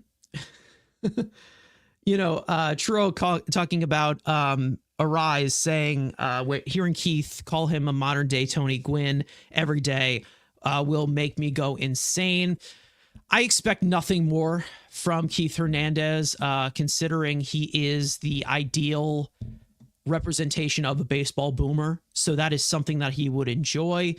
But, again, it's more of the thought of how we feel about Alonso. Like, he's a boomer, but he's our boomer. Like he 100% is going to have that opinion about it. And he's going to put it in a comical way where he doesn't even realize that he's being funny, right? So, again, whether you think Arise is good or not, I think he's a good hitter. Do I think he's overrated as a player? Absolutely. Overrated does not mean bad. So I'm not saying that Luis Arise is bad. Not my preference of hitter, but again, you never know. But when it comes to some people got offended on it. Some people didn't. Some knew what I was trying to do. Some people didn't. Some people were attacking me. Some people, that's just how the internet is. And I happened to want the smoke that day. All right. What do you want from me? Anyways, as for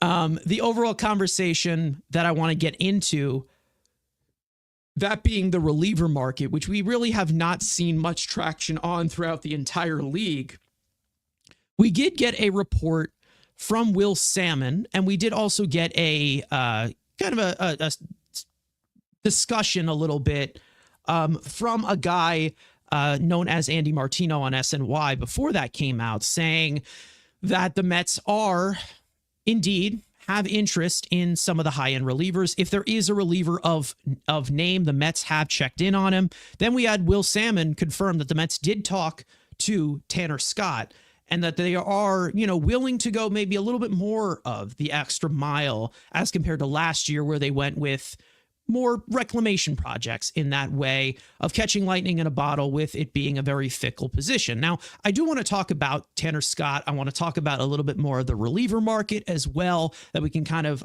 sprinkle in there. But we all know Tanner Scott is the top reliever on the market. I don't think anybody can disagree. Last year had a phenomenal year. As we check in on his, that's Verdugo. Check in over on his profile. Of course, a incredible year last year. 1.75 earned run average over 72 innings. Was traded to the Padres at the trade deadline from the Marlins. Struck out almost 30% of batters. Of course, the overall peripherals, called strike and whiff percentage, the first pitch strike, I think, was the highest among all relievers in regards to Tanner Scott. He kept the ball in the ballpark as well, and was one of the best, if not the best reliever in all of baseball last year. Now, he's a two-pitch reliever, as we all know. He has a four-seam that can touch 99 miles an hour. Over 16 inches of induced vertical break, which is very impressive. But of course, the overall look at overall fastball shape, we look at VAA, vertical approach angle, which is something that is hovering around 4, which is some elite company right there. As for, of course, from the left side, it's a little bit different of a look. We know that Stuff Plus, he has one of the best graded fastballs. He also has a slider, which he gets tons of swings and misses on. A 38.8% whiff rate last year. He also manages contact fairly well, of course, inducing a 52% ground ball rate, which was in the 88th percentile last year. And as a two-pitch guy, we know there is a lot of high spin. There's a lot of explosiveness. He is going into an age 30 season. From the left side, we know that there are some matchups that definitely can be guys that the Mets could take advantage of from that side. Of course, facing guys in this division, such as Bryce Harper, Kyle Schwarber, or even if you're looking at, Matt Olson or something like that. We know that Shohei Ohtani is going to be in competition with us in the playoffs as well. That was the team that we lost to. The Dodgers are going to be there every year. So you probably can get a shutdown reliever like this that can, obviously dominate and just buzzsaw through everyone. Obviously, when it comes to Tanner Scott, he is going to have a huge market. He's going to have the biggest market among any reliever because of the year that he just had. We know how relievers can be very, very fickle. We know that there are some little red flags in regards to Tanner Scott, of him, being the late bloomer that he is. We don't know how it's going to hold up, especially with, a little bit of the walk concerns as well. But as the late blooming reliever that he is, Frank, I will go to you in regards to Tanner Scott. I know that anyone would want Tanner Scott on this roster. Anybody would want Tanner Scott on their team as the lockdown closer that he was. And you definitely could build a really good back end. If Danel Nunez is healthy, being in the 7th inning, Tanner Scott would be in the 8th, or vice versa with him and Edwin Diaz. He's going to command a lot of money. Great contact manager, great swing and miss, explosive, checks a lot of the boxes. But I mean, what are you seeing in terms of the market? Is this somebody that you would 100% go after and pursue on this market? Or is this just like, okay, let's see where he's at. And if he wants this, he wants this. Maybe we're willing to do 3 years, but nothing crazy. Guys, can you hear Frank? I don't know if he's, Can you hear me now? I can hear you now. Okay. All right, perfect. All right, can hear you now. Perfect. So when it comes to Tanner Scott, we look at the season he had, the talent he has. It's hard to not want him. I mean, when you say, do you want Tanner Scott on your team? Sure. But I think that realistically, looking at the season he had, I would imagine, and I'm kind of surprised that by now, someone has not given him closer money, like we call it, and the opportunity to be a closer because of how that could market you in the future. We know that in general, closers just get paid more. So if you are a player, a lot of times you want to go to a team that has closing opportunities available. Now, are there some nights where you will get some save opportunities because Edwin Diaz can't pitch every night? Yes, but not to the extent that you could maybe on some other teams where you'd be a full-time closer. So I feel that, would he help the Mets out a ton? Yes, especially the fact that he is left-handed, of course. But I just think overall I don't quite envision it happening. I definitely could see him going elsewhere. So again, if they could get him, great. I don't see it happening. You do make a good point about the walks. I mean, that is something that I would definitely have to be very weary of, considering the walk problem that the Mets had this past season. But I do think that overall, they obviously do need some bullpen help. I mean, you saw it happen in the playoffs. As good as Nunez was throughout the regular season, after the injury, I hope he could do it again. I mean, we talk about relievers, how fickle they could be, good one year, not so good the other year, especially when you factor in an injury. So I am curious to see how that goes. But, we talked about how at the end of that year, Reed Garrett ended up being one of the Mets' best relievers in the postseason, but we had our concerns during the regular season. I mean, we definitely had plenty of episodes of this podcast where we talked about, what do you do with Reed Garrett? Because he is struggling. He is getting hurt. So you don't really know what you have there. And then, we saw Stanek. He struggled when he first got here. He was good. It was all said and done. Maton, the other way around. He was really good. Then he struggled. So with the bullpen, it's very tough to evaluate. And we saw the Mets bring in a bunch of guys on short-term deals and things like that in the offseason last year. But when it was all said and done, once you got to the postseason, what do we say? There was very few guys on the opening day roster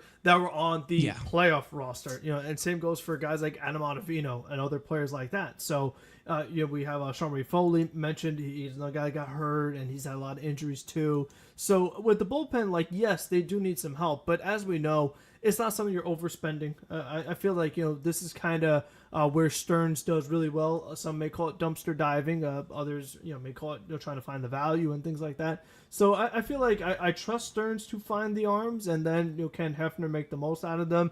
It's what his job is, so we'll see. But I think overall, I wouldn't count the Mets getting Scott. Hope they do, but I don't see it. I just think looking at the way the Mets approach all free agents, knowing what Scott could get from other places, I just don't see the Mets topping that for a guy who definitely would not be their closer. Yeah, I mean, I'm here with Ramon here saying, Scott, it's a pipe dream. It most likely is going to be a pipe dream because, again, when it comes to relievers, we already know how up and down it can be. One time they're great, one time they're not. There's only a select few of relievers that continue that consistency throughout and have these long careers. We all know that relievers all are starters that failed. So there were reasons as to why they weren't starters, whether it was consistency issues, whether it was their health, whether it was this or that. So that's the main reason as to why this position is so inconsistent, because you have a bunch of failed starters trying to do a high leverage reliever type of deal. Now, you never know. We saw Jeff Hoffman get a 3-year deal from the Blue Jays. We know that there was a concern regarding his health, and he had like a failed thing with the Orioles and the Braves. And it seems like the Blue Jays said, we don't give a shit, and we just gave him the money. We don't know if he's going to be starting. We know that there has been talks about that. Maybe he could be possibly stretched out in that way.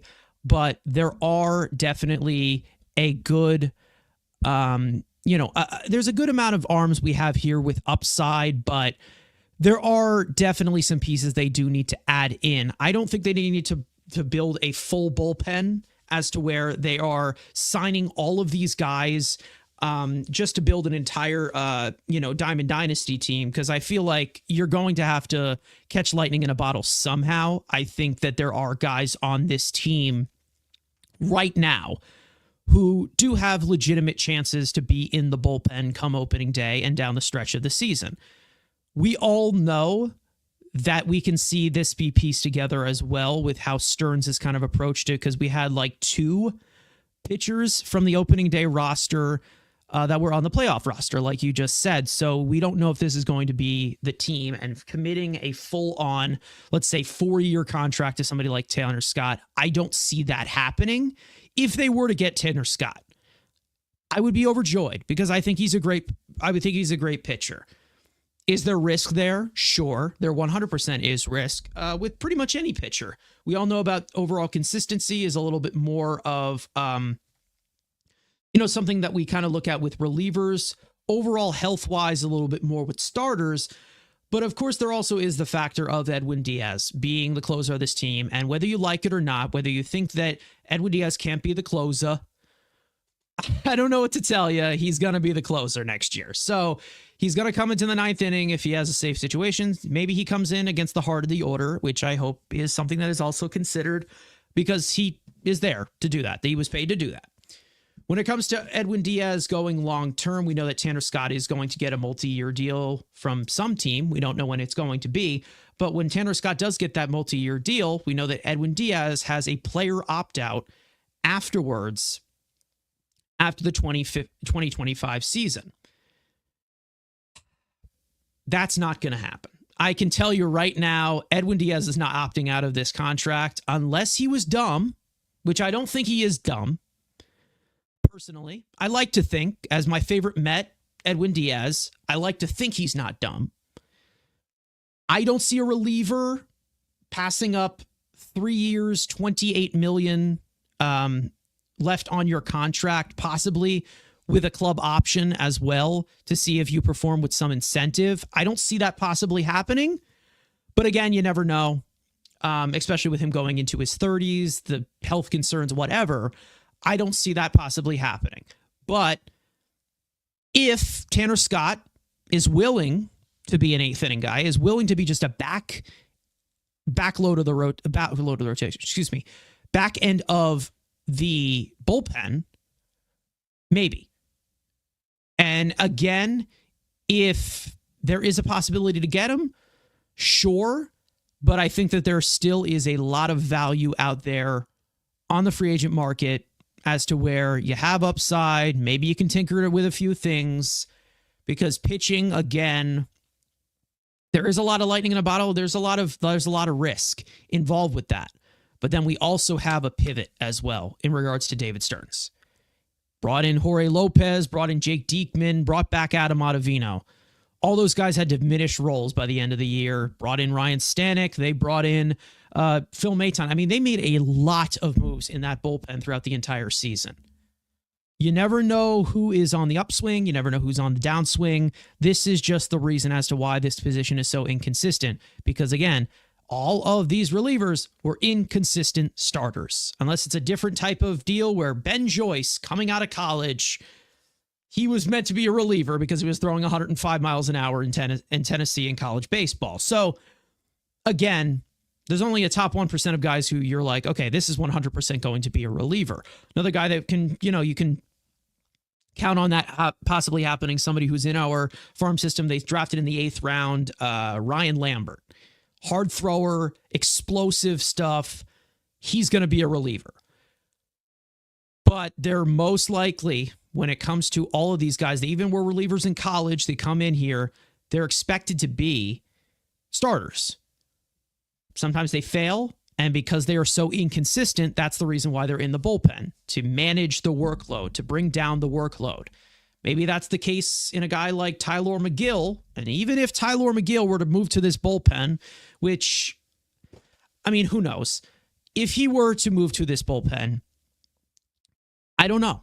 Again, I don't know what he's going to be able to do because he's going to have bad outings too, even if he is the best of his career ever in the bullpen. It will happen. Like relievers, at any point, something will change. Something will happen, and they put themselves in that situation.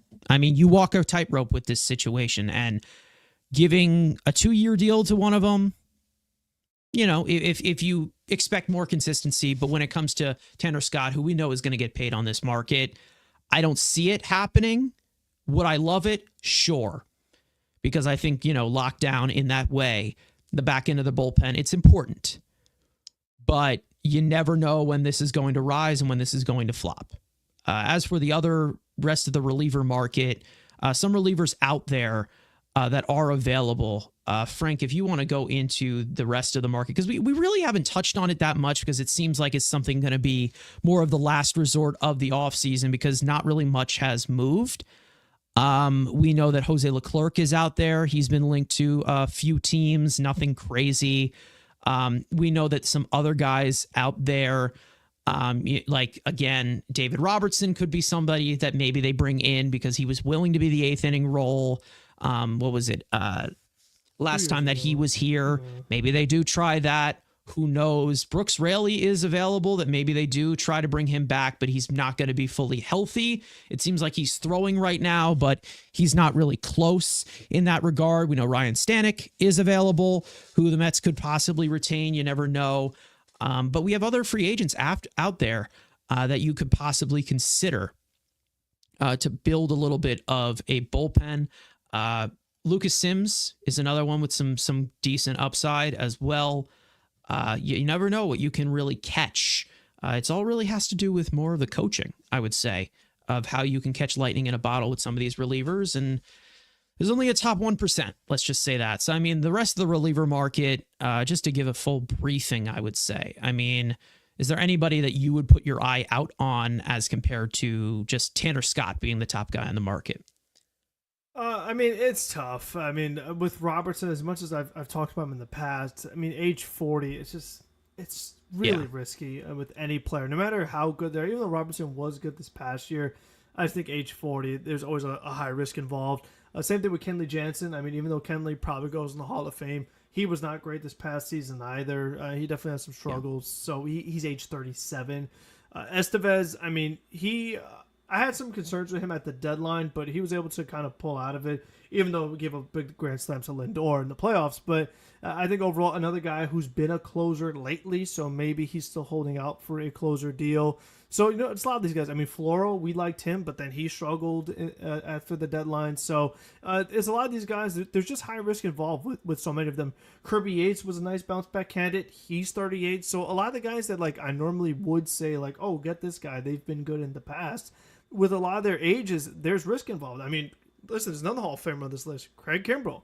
He's 37. He's not been the same either. So there's a lot of these guys that just really are getting up there in age. I mean, with Blake Trinan off the board, I love Chris Martin. He's off the board. So, a lot of the guys that I normally would recommend, they're not available. I mean, we talked about Chafin 100 times. He's 35. No, thank you. So it is pretty interesting. I mean, do you want to risk a Paul Sewald reuniting with him after his antics after he left the Mets? I'd love that. Yeah, that'd be great. Showboating, and now he's 35. So there's not too many guys that I'm really like, oh my gosh, these are the guys. I think some of the names we talk about on the trade market, from Tampa Bay, I'd be looking more so at something like that. But overall, as far as the guys who are out there, not too many that I'm absolutely thrilled about. Oh my gosh, go get this guy, because like we said, relievers, it could just be so fickle.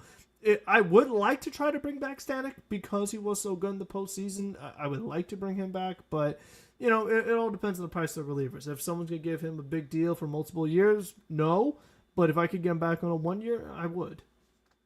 Yeah, I mean, there are some upside guys out there on the free agent market that probably, have nowhere to go but up. There are probably some pieces that, have struggled recently, or, we're just on the cusp of it, maybe need a little bit of a tweak. There are relievers out there that I would prefer to go after and probably bring them on in a 1 year deal. If it takes, 1+1, maybe Jose Leclerc is one there out there. Lucas Sims, again, like we said, I would love to do a breakdown on Lucas Sims, because that guy is he is quite an upside arm. Let's just say that. And obviously we'll get a little bit more into it as we get closer and closer to spring training to add to the bullpen. I think that they're going to add probably one or two as a possibility. I think that Ryan Stanek is someone that they might go after. John Brebbia was somebody that they were linked to last offseason. He ended up going to the White Sox. I think that that's another guy that you can keep your eye out for. And I'm not saying this as a guy who has sources. I don't. I'm just talking about this as the overall impression of how they've been linked to them in the past. To be honest, there is every single guy I feel like could have possible upside, and maybe with a tweak. The only guy on this list of all relievers, Adam Ottavino, no more. We have gone past the need for Adam Ottavino, okay? Full on emphasis, okay? You never know who's going to be good or not, but I know that Adam Ottavino, it's damaged goods. We're done, okay? No more Adam Ottavino. He can go and retire to SNY and, talk with all the former players or former prospects or former flop prospects for the Mets on SNY. And once that lease expires, they all will go. But right now, when it comes to the overall of relievers, we'll see how they build this up. We know that there's going to be plenty of guys that are going to take a look. They're going to take a look at it spring. So you don't know what this is going to look like.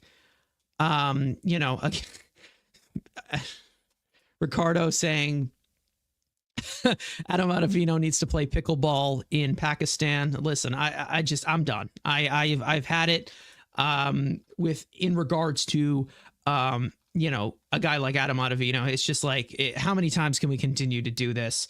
I do think that maybe in a pinch, maybe Griffin Canning is someone who gets a spot.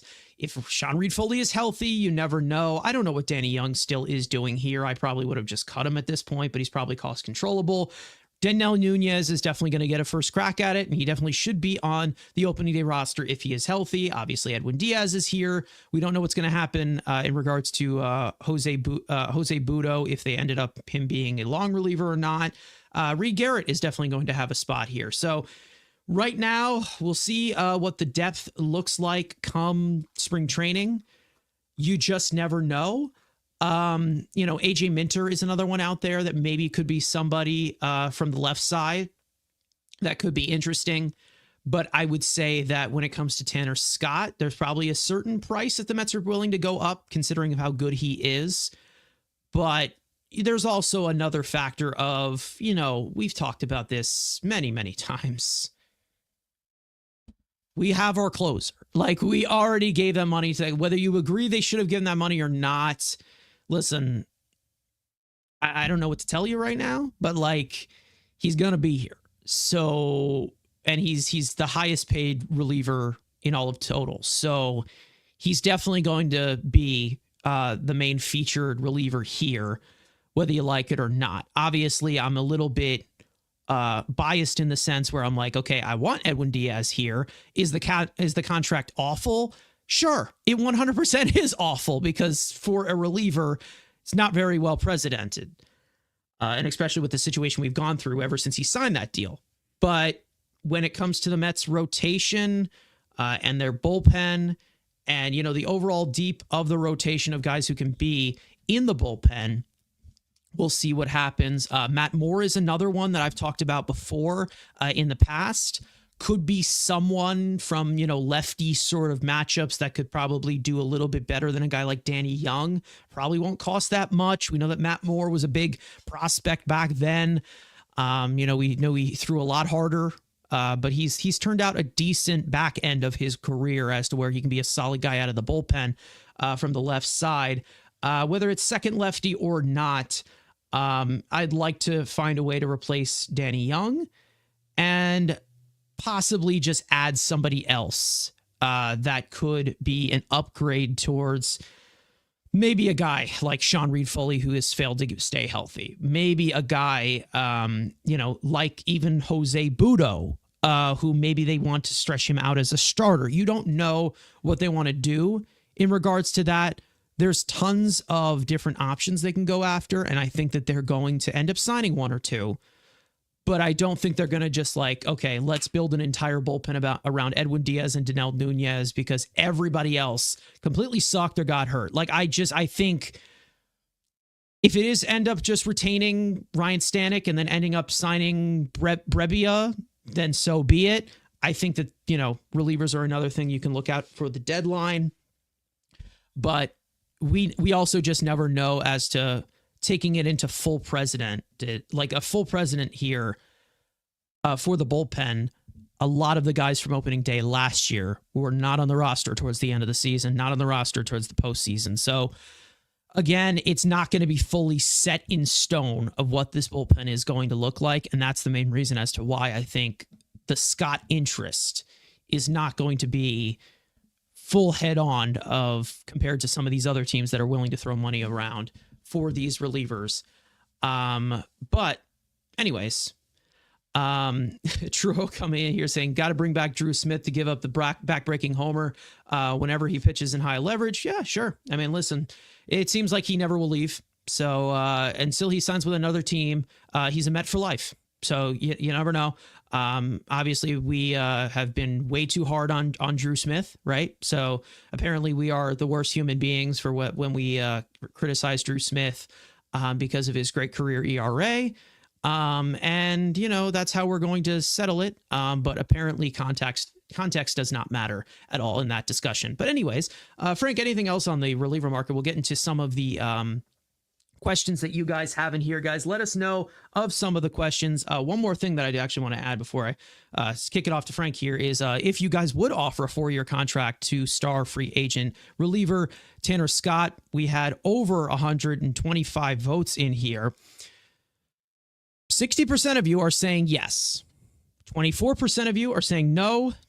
10% of you are indifferent. So you don't really care if they were to end up doing something like that. I think that they would be a little bit more open to doing it if they did not have Edwin Diaz here, who, whether you think he's the closer or not, you can't deny it, he's going to be the closer next year. So unless you can find a trade partner that can take on that monstrosity of a contract that is not great and not precedented to a reliever, Edwin Diaz is going to be your closer next year. Sorry. Yeah, I think when you mentioned the point of like they don't really have many guys from last season that they know for a fact are going to have spots next year. You really feel like it's going to be one of those things where they're going with that quantity over quality approach and just sign a bunch of arms and hoping that some of them stick for now. Yeah. And then maybe you add some at the deadline or off waivers and things like that and just kind of piece it together. So I could definitely see the Mets going that route again instead of like getting one high profile guy, just a bunch of lower to mid-tier guys, and then just putting the bullpen together like that and finding the stuff that matches up in the right matchups along the game. Yeah, and I think we'll get more news, obviously, as the offseason continues to go along. Once you get past the Alonso and the Bregman and the Santander, once you get past some of the starting pitchers that are still available, Flaherty, Nick Pivetta, there's other guys that I'm probably missing, other starters that are still available. Scherzer's still available if you want to keep him, bring him back. There's other guys out there that could probably make it. Oh, Clayton Kershaw is still available. We all know that there's a situation with him in regards to that. There's other guys, the depth pieces as well, that maybe get brought in on a minor league deal or maybe a 1-year contract. But the market eventually will move along. I think that right now it's all really just going in clumps because it seems like all of the news that we have gotten, whether it's a heavy news day throughout the week, it seems like 3 signings happen all at like the same time, and then it just dies down for the next 24 or 48 hours. Like that's really how it's been with free agency. And it kind of makes you feel like they probably should have like a free agency like deadline upcoming now with how cautious these types of teams have kind of been to kind of push things along. But like, it's really hard when you're constructing these types of teams and what you're looking at when you have a lot of things of reference of, contracts, because Tanner Scott, probably he's out there available right now, not even just because of the reliever market, but probably he's available and still available in the middle of January. Maybe because of what we saw with the Edwin Diaz contract, or maybe what we saw with Josh Hader of how, he kind of regressed in that sense and, was not the 100% lockdown guy after being a lockdown guy the year before. So we never know what is going to be the deal with, the bullpen. Genesis Cabrera is somebody that Ricardo brought up here in the chat. He's on a minor league deal, so maybe it's a lightning in a bottle situation that they could see in spring training.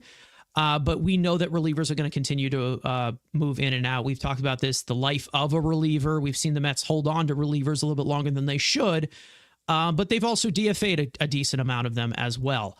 And we've seen a lot of lack of no nonsense from Stearns, where he's made signings, guys that he brought in, and he was willing to designate them for assignment. One guy that was able to survive that completely, that being Adam Ottavino, because to be honest, I think the guy is just bulletproof and he will never leave. So anyways, going into the chat, we will wrap this up with some viewer questions in regards to some stuff. Any news on Bregman, says Steven in the chat? Not really. It's been more of just the talk of Pete Alonso, because we already know that there's kind of a favorite in that matter. We've seen the Blue Jays, we've seen the Red Sox, the Tigers attached to him, but it's been pretty silent recently as the market continues to go along. Brad coming in here talking about Sasaki and saying Sasaki pitching for the Padres is good for us for a trade for Dylan Cease. And again, we've talked about this many times of expandable pieces. If they were to acquire these pieces, and we all know that the Padres are linked to Roki Sasaki on his market, and they're one of the finalists. We've seen them be attached to him before, and maybe they are trying to cut costs. Cost is not a big thing with Roki Sasaki because of the international pool money that he will get. So when it comes to Sasaki going to the Padres, maybe Dylan Cease, that trade gets moved along a little bit. I think when Dylan Cease was traded, correct me if I'm wrong, when Dylan Cease was traded from Chicago to San Diego, it was kind of late in the offseason when that happened, I think. Yeah, that sounds again. Right. Yeah, it was late because we had a late trade. I think it ended up being Dylan Cease. So you never know. Listen, Will Salmon did report, I don't know if it was on SNY, after Sasaki announced that he is out with the Mets and the Mets are not getting him. Will Salmon did say, and I will say it per quote, I marketed it on SNY. He said that he would be surprised if the Mets pursued another pitcher, and March said 14th, the team, Carson, was the Cease trade. So it was like, they had the Korea games and everything. There you go. It was really late. Wow. Yeah. So there you go. And it was actually a similar time to when we traded for Bassett. Bassett was pretty late too, right? I think not quite as late, but he was pretty late too. He was close. He was very close. He was close to spring training. But Will Salmon on SNY, like I said, he said he would be surprised if the Mets pursued another pitcher, and said the team likes where they are in regards to the rotation. And listen, if that angers you in any way, so be it. I don't know what to tell you. I like the upside of this rotation. To be honest, I will tell you right now, I don't know why people are surprised, because it has been said many times. It has been established many times that the only guy they were willing to add to this rotation after signing guys like re-signing Minaya, bringing in Holmes and Montas, was Roki Sasaki. So I'm not surprised.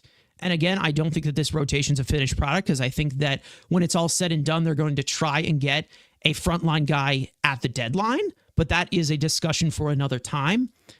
But, I think that they're going to stay put with this rotation. Again, I would prefer to have a frontline guy in there, but I also think some people are underestimating the Kodai Senga situation of how he can be a frontline arm. And then, yep, there you go. March 13th for Bassett. Thank you, Frank, in the chat. But, again, I think that we'll see how this all pans out, but the starting rotation, I'm not really expecting them to go all in on one of the frontline pieces. And if it makes you upset in that regard, I just don't know what to tell you. I'm not shocked. And I'm just hoping that they're willing to address it at the trade deadline if there is a need. Let's see. There is one other question that I was trying to see. It was in the chat. Let's see. Churro coming in here. This is the final question we'll go to, and we will head out.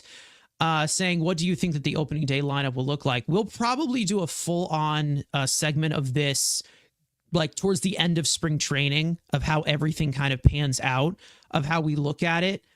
But I think we probably can go by position, and I'll just shout them to you, Frank. The catcher position.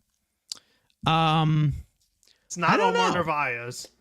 It isn't Omar Narvaez. Yeah. I would say that Francisco Alvarez would be the catcher, backed up by Luis Torrens, who was solid for us, played his role coming off here.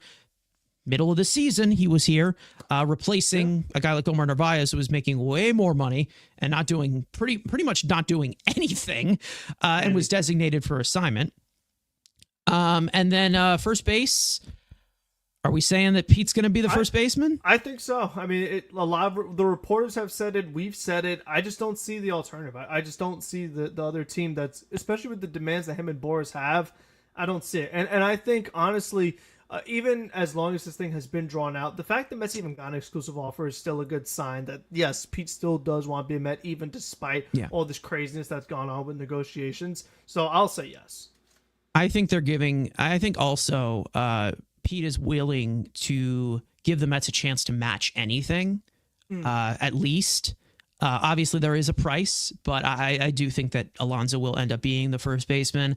As for second base, I don't think there really is any choice right now. I think it's going to be Jeff McNeil at this current moment. Because for now, we don't know.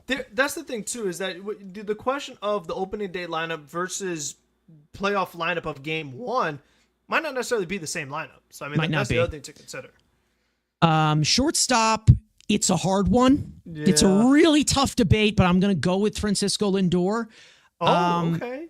All right. Yeah, this is a hot take of mine, and I've been holding it in for all the offseason.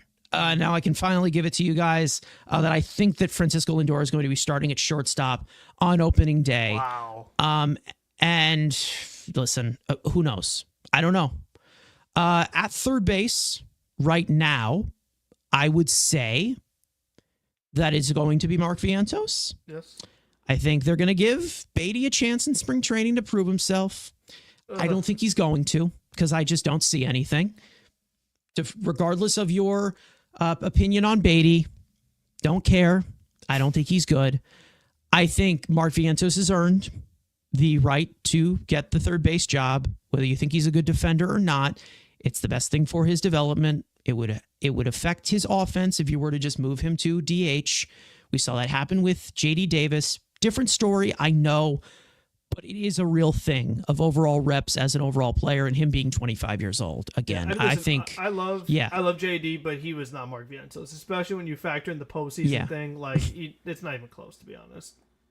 Yeah, obviously. I mean, what Mark Vientos was able to do, they weren't in the position that without him. I mean, obviously there were some other factors. We know that Lindor was a huge part of it, had an MVP caliber season. I mean, in baseball, it was a team effort, absolutely. Step up. They needed a collective guys to stand up, especially at the position that they were in at the end of May. Oh yeah. And listen, I think Vientos has earned the right to play third base.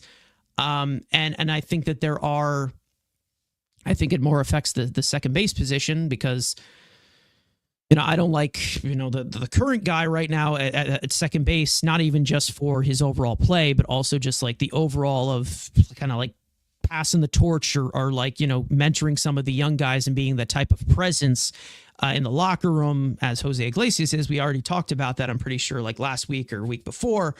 But I think, when it comes to third base, Mark Vientos has earned it. I think that's pretty much something that we can pretty much establish there, unless some crazy deal for Bregman out of nowhere comes. Or I think Arenado, which he's another guy who has not had much juice behind that deal. And now it seems like the Cardinals might not trade him at all, but with the way that has gone. You never know. I mean, you really just never know. As for left field, I think it's pretty much established the guy who is going to be here for 6 more years, 5 more years. Mm-hmm. Brandon Nimmo. We'll see what happens in regards to his health with that foot injury he had towards the end of the season. I think that with the all precaution left field for him, pretty much for now on. I think that now at this point, Nimmo with the down season he had, I have no doubt that he's going to be back to that form. I think he's going to be fine. But left field, I think it's Nimmo. I don't think there's any doubt in that.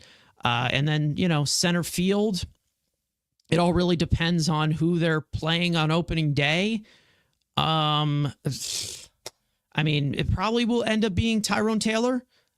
He's probably going to get the first crack at it. But also Tyrone Taylor had a procedure or 2 procedures, I think, in the off season. So you never know. And right field. Ooh, that's a hard one. That is a really, really hard one. I don't know, but I'm going to go with the guy maybe possibly. You never know, because who knows if somebody steals the job from him. I'm going to go with the guy that they signed for 15 years this offseason for $765 million. So, yeah, that's what I would look at. The opening day pitcher. No, but DH. You didn't give DH. Oh, DH. I think it's going to be Winker. I would go with Winker. I agree with that too, actually. Yeah. You never know with how he faces lefties. Maybe they do go with the platoon. I don't know what the other bat is going to be. Is it possible maybe it's like Winker Grichuk? Maybe a possibility, because they both have outfield flexibility as well in a pinch. You never know. I could see them starting the year with the platoon of Winker Marte, and if Marte does not work out like the way we anticipate, they cut him and then trade for someone by the deadline. Because, I mean, don't forget, Winker was a deadline acquisition where they were like, oh, we could really use a left-handed bat. And because Marte was hurt, I mean, let's not forget that like a big reason why they acquired Winker was because Marte got hurt. So I feel like if let's say he does get hurt again, now I need to get the right-hander here too via trade. So I wouldn't be surprised to see that. Yeah, that's my fear. I feel like, because that's the thing, because to sign Winker and Grichuk, I mean, to sign two outfielders, something needs to happen with Marte, because there's just too many outfielders. And like we've talked about, no backup infielder right now. With Jose Iglesias still a free agent, unless you're calling up Beatty, who really only plays one position. You don't have a backup infielder either. I mean, I hope Acuna's in this equation somehow, some way. But I don't know. Maybe he starts the year in AAA if they want him to get full playing time. I mean, that's a possibility too. Yeah, if Acuna's up here on the opening day roster, he has to be the starting second baseman. He is not going to learn shit just sitting on the bench. It's not going to happen, and you're just going to stunt the development of the kid. So if they do want to make that decision and have him win the job at second base, which I hope, you make a good point, because I mean, he did very well in winter ball. I know you take that with a grain of salt. It's not the end all be all, but let's just say, sake of argument, hypothetical, Acuna has a phenomenal spring training. I would be pretty frustrated if he ends up in AAA, to be honest with you. You know what I mean? I'm like, come on. I mean, give the kid a shot. I mean, what are we doing? And listen, one thing that I will say in that formula of prospects, one more thing that I will say, and then we'll get out of here. If Ronnie Mauricio has a great spring, I would be fine with him starting off in AAA. I'm just saying I would be fine with it, because he needs to get help. Like, he needs to get those reps. And I don't want him rehabbing back to that level or any sort of level that he has in front of him in the major leagues.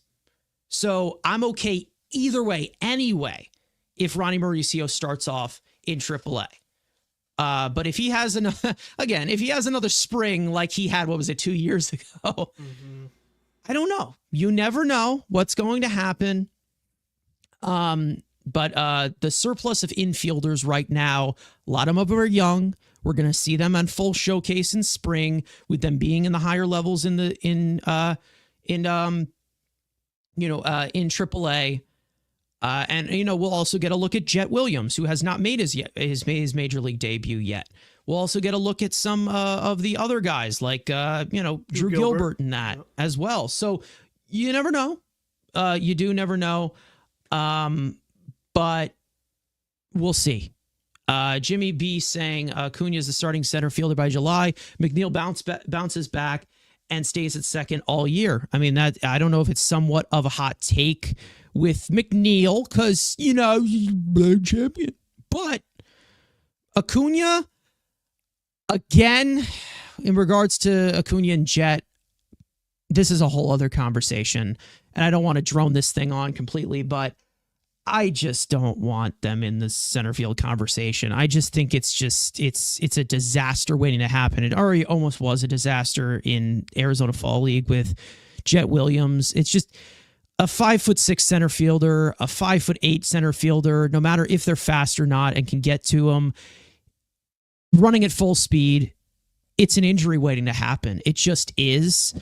And it's not even just like, of the anomalies in this league. It's just not a good idea, in my opinion.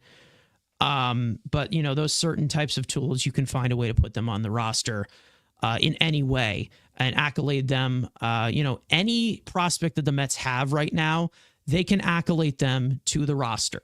And that doesn't mean like they'll be on the roster, but that doesn't mean like, oh, we need to find a way to get to play this guy. Maybe there's a surplus there where they trade him for that or this or that. Every single prospect or top guy will be accoladed to this roster in one way or another. So we'll see what happens there. The starting pitcher for opening day, the final one, we'll do that and we'll get out of here. I think they're going to go with Senga because, like, I think he is the best pitcher in this staff. Even though Minaya had the best year, Senga did not pitch last year. Senga, I think, will get the ball if he gets the full spring training, gets to ramp up, because I still believe that Senga can be a frontline arm if he is healthy. Problem is, will he be healthy? Who knows? But, you know, when he's on the mound, that start he had against the Dodgers, I don't think that is I don't think that's the characteristic that you can put, that you can label Kodai Senga on, because he has not given me any reason as to not consider it just an outlier. So I would say it's Kodai Senga, but, you know, Shamanaya, possible. You never know. Frank, I think you go that probably the same direction there. Yeah, I feel like they're still going to stick with Senga for now. I mean, and it's one of those things where it's like the guy who starts opening day and the guy who starts game one of the NLDS could be two different guys. So I'm more concerned with like who's the playoff starting lineup and starting rotation, more importantly, because that's the other thing too. Real quick, is that like yes, there'll be maybe a 6-man rotation during the regular season, but come playoff time, you got to trim that down to 4. So I mean, that's gonna be one of the other things to factor in as well. And that's like why maybe that's I when Clay say, Holmes goes back in the pen for the playoffs. Like that could be another thing too. Yeah, that's why, and that's why I say it's like, you know, Senga and Minaya, I'm willing to count on as playoff starters in that playoff rotation. But then you also look at, you know, Montas, Holmes, Peterson, Canning, all of those guys that they brought in. Hopefully one of them hits and they're the 4th starter, and then they trade for someone at the deadline, because I don't think it's a finished product, like I have said. And that's why I'm okay going into the season with this rotation, even though on paper it doesn't look like the greatest on your fantasy team, but there is upside there. And then also it leaves a little bit of room for maybe some of the young guys, whether it is Brandon Sproat or whether it is Blade Tidwell if he makes some improvements as well. So you never know. They're still keeping things open. They're keeping the options open. It's all about where they are at the trade deadline, because there's a possibility that this team underperforms. We've seen it happen before. So I'm not saying that it's like, oh, we're 100% going to be in that playoff race. You never know. Because pitchers, very fickle, lightning in a bottle, whatever. I've talked about it many times, and I'm on board. I'm on board with this. I may be in the minority there, and I know everyone thinks that they need a pitcher, they need an ace, they need a frontline guy who gives me a good ERA. I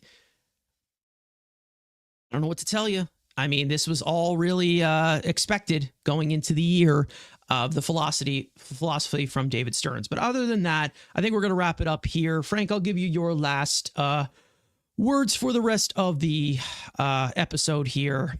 Hopefully things start moving along, because it's definitely been quiet for most days so far in the offseason. Yeah, I mean, save the polar bears, get it done. Let's get that done with, so we don't have to talk about it anymore. And like we said, we'll just have a lot more clarity, and then you only really have a few things left to do: DH, bullpen, and you're pretty much ready to go, and then see what happens. But really, that's the big domino left remaining. We've been talking about so long, but hopefully they get Pete done soon, because like we said, I don't want this thing to drag on too much, because you know, you don't want to see something else pass up, like maybe another opportunity, because it's like, oh well, you know, then what else do we do? Because then it gets kind of dicey. So I do want to see them get that done, and then they'll have a little bit of work left to finish off. One thing that I do want to point out here, there is one thing I just want to say, and I need to establish, and I was talking about earlier, the Mets AA affiliate is going to be changing their name for 1 week, or 1 series or something like that. And they're going to be renaming the team as the, the Binghamton Bathtub Donkeys. Okay, now listen, it's dumb, and it's not like, listen, but I think that the fact that it is dumb is the reason why it is the greatest thing ever. Now, for those of you who have not seen this tweet by Mike Mayer, one of our beat writers, and he also retweeted it here. This is the logo for the overall look of things, of what they're going to be doing in Binghamton. And let me just say, the merch that they are having, I need this shirt. I don't know why I do, but I need it. It's just too stupid to not pass up. Let's just say that. But when it comes to the rest of what we are covering here, again, Pete Alonso, hopefully we get an update at some point. Still got some stuff to do in this offseason. Again, it's been slow. We'll see what happens. For those of you in here, thank you guys so much for watching. We hope you enjoyed the conversation. Above 2 hours here, and lots to talk about. For those of you watching or listening on playback and you want to join the conversation live in the future, make sure to subscribe to the Mets Weekly YouTube channel. Turn on post notifications to know when we go live. These shows are done live. Sometimes we say stuff, and sometimes it sounds uncutted and it sounds unedited. That is because it is. We do this live so we can have the conversation with you guys. And of course, in the chat, you guys get to bring in your comments as well, fully engage on the conversation and talk about the New York Mets as such. Make sure to follow Mets Weekly on X and on TikTok for other content over there. Follow us all individually, including our third co-host, Andrew, who did not make it today, but will most likely be back next week. Don't worry. And of course, finally, as per usual, let's go Mets. And we will see you guys next week, next time, or maybe if they make a signing, who knows. We'll see you guys. Peace out.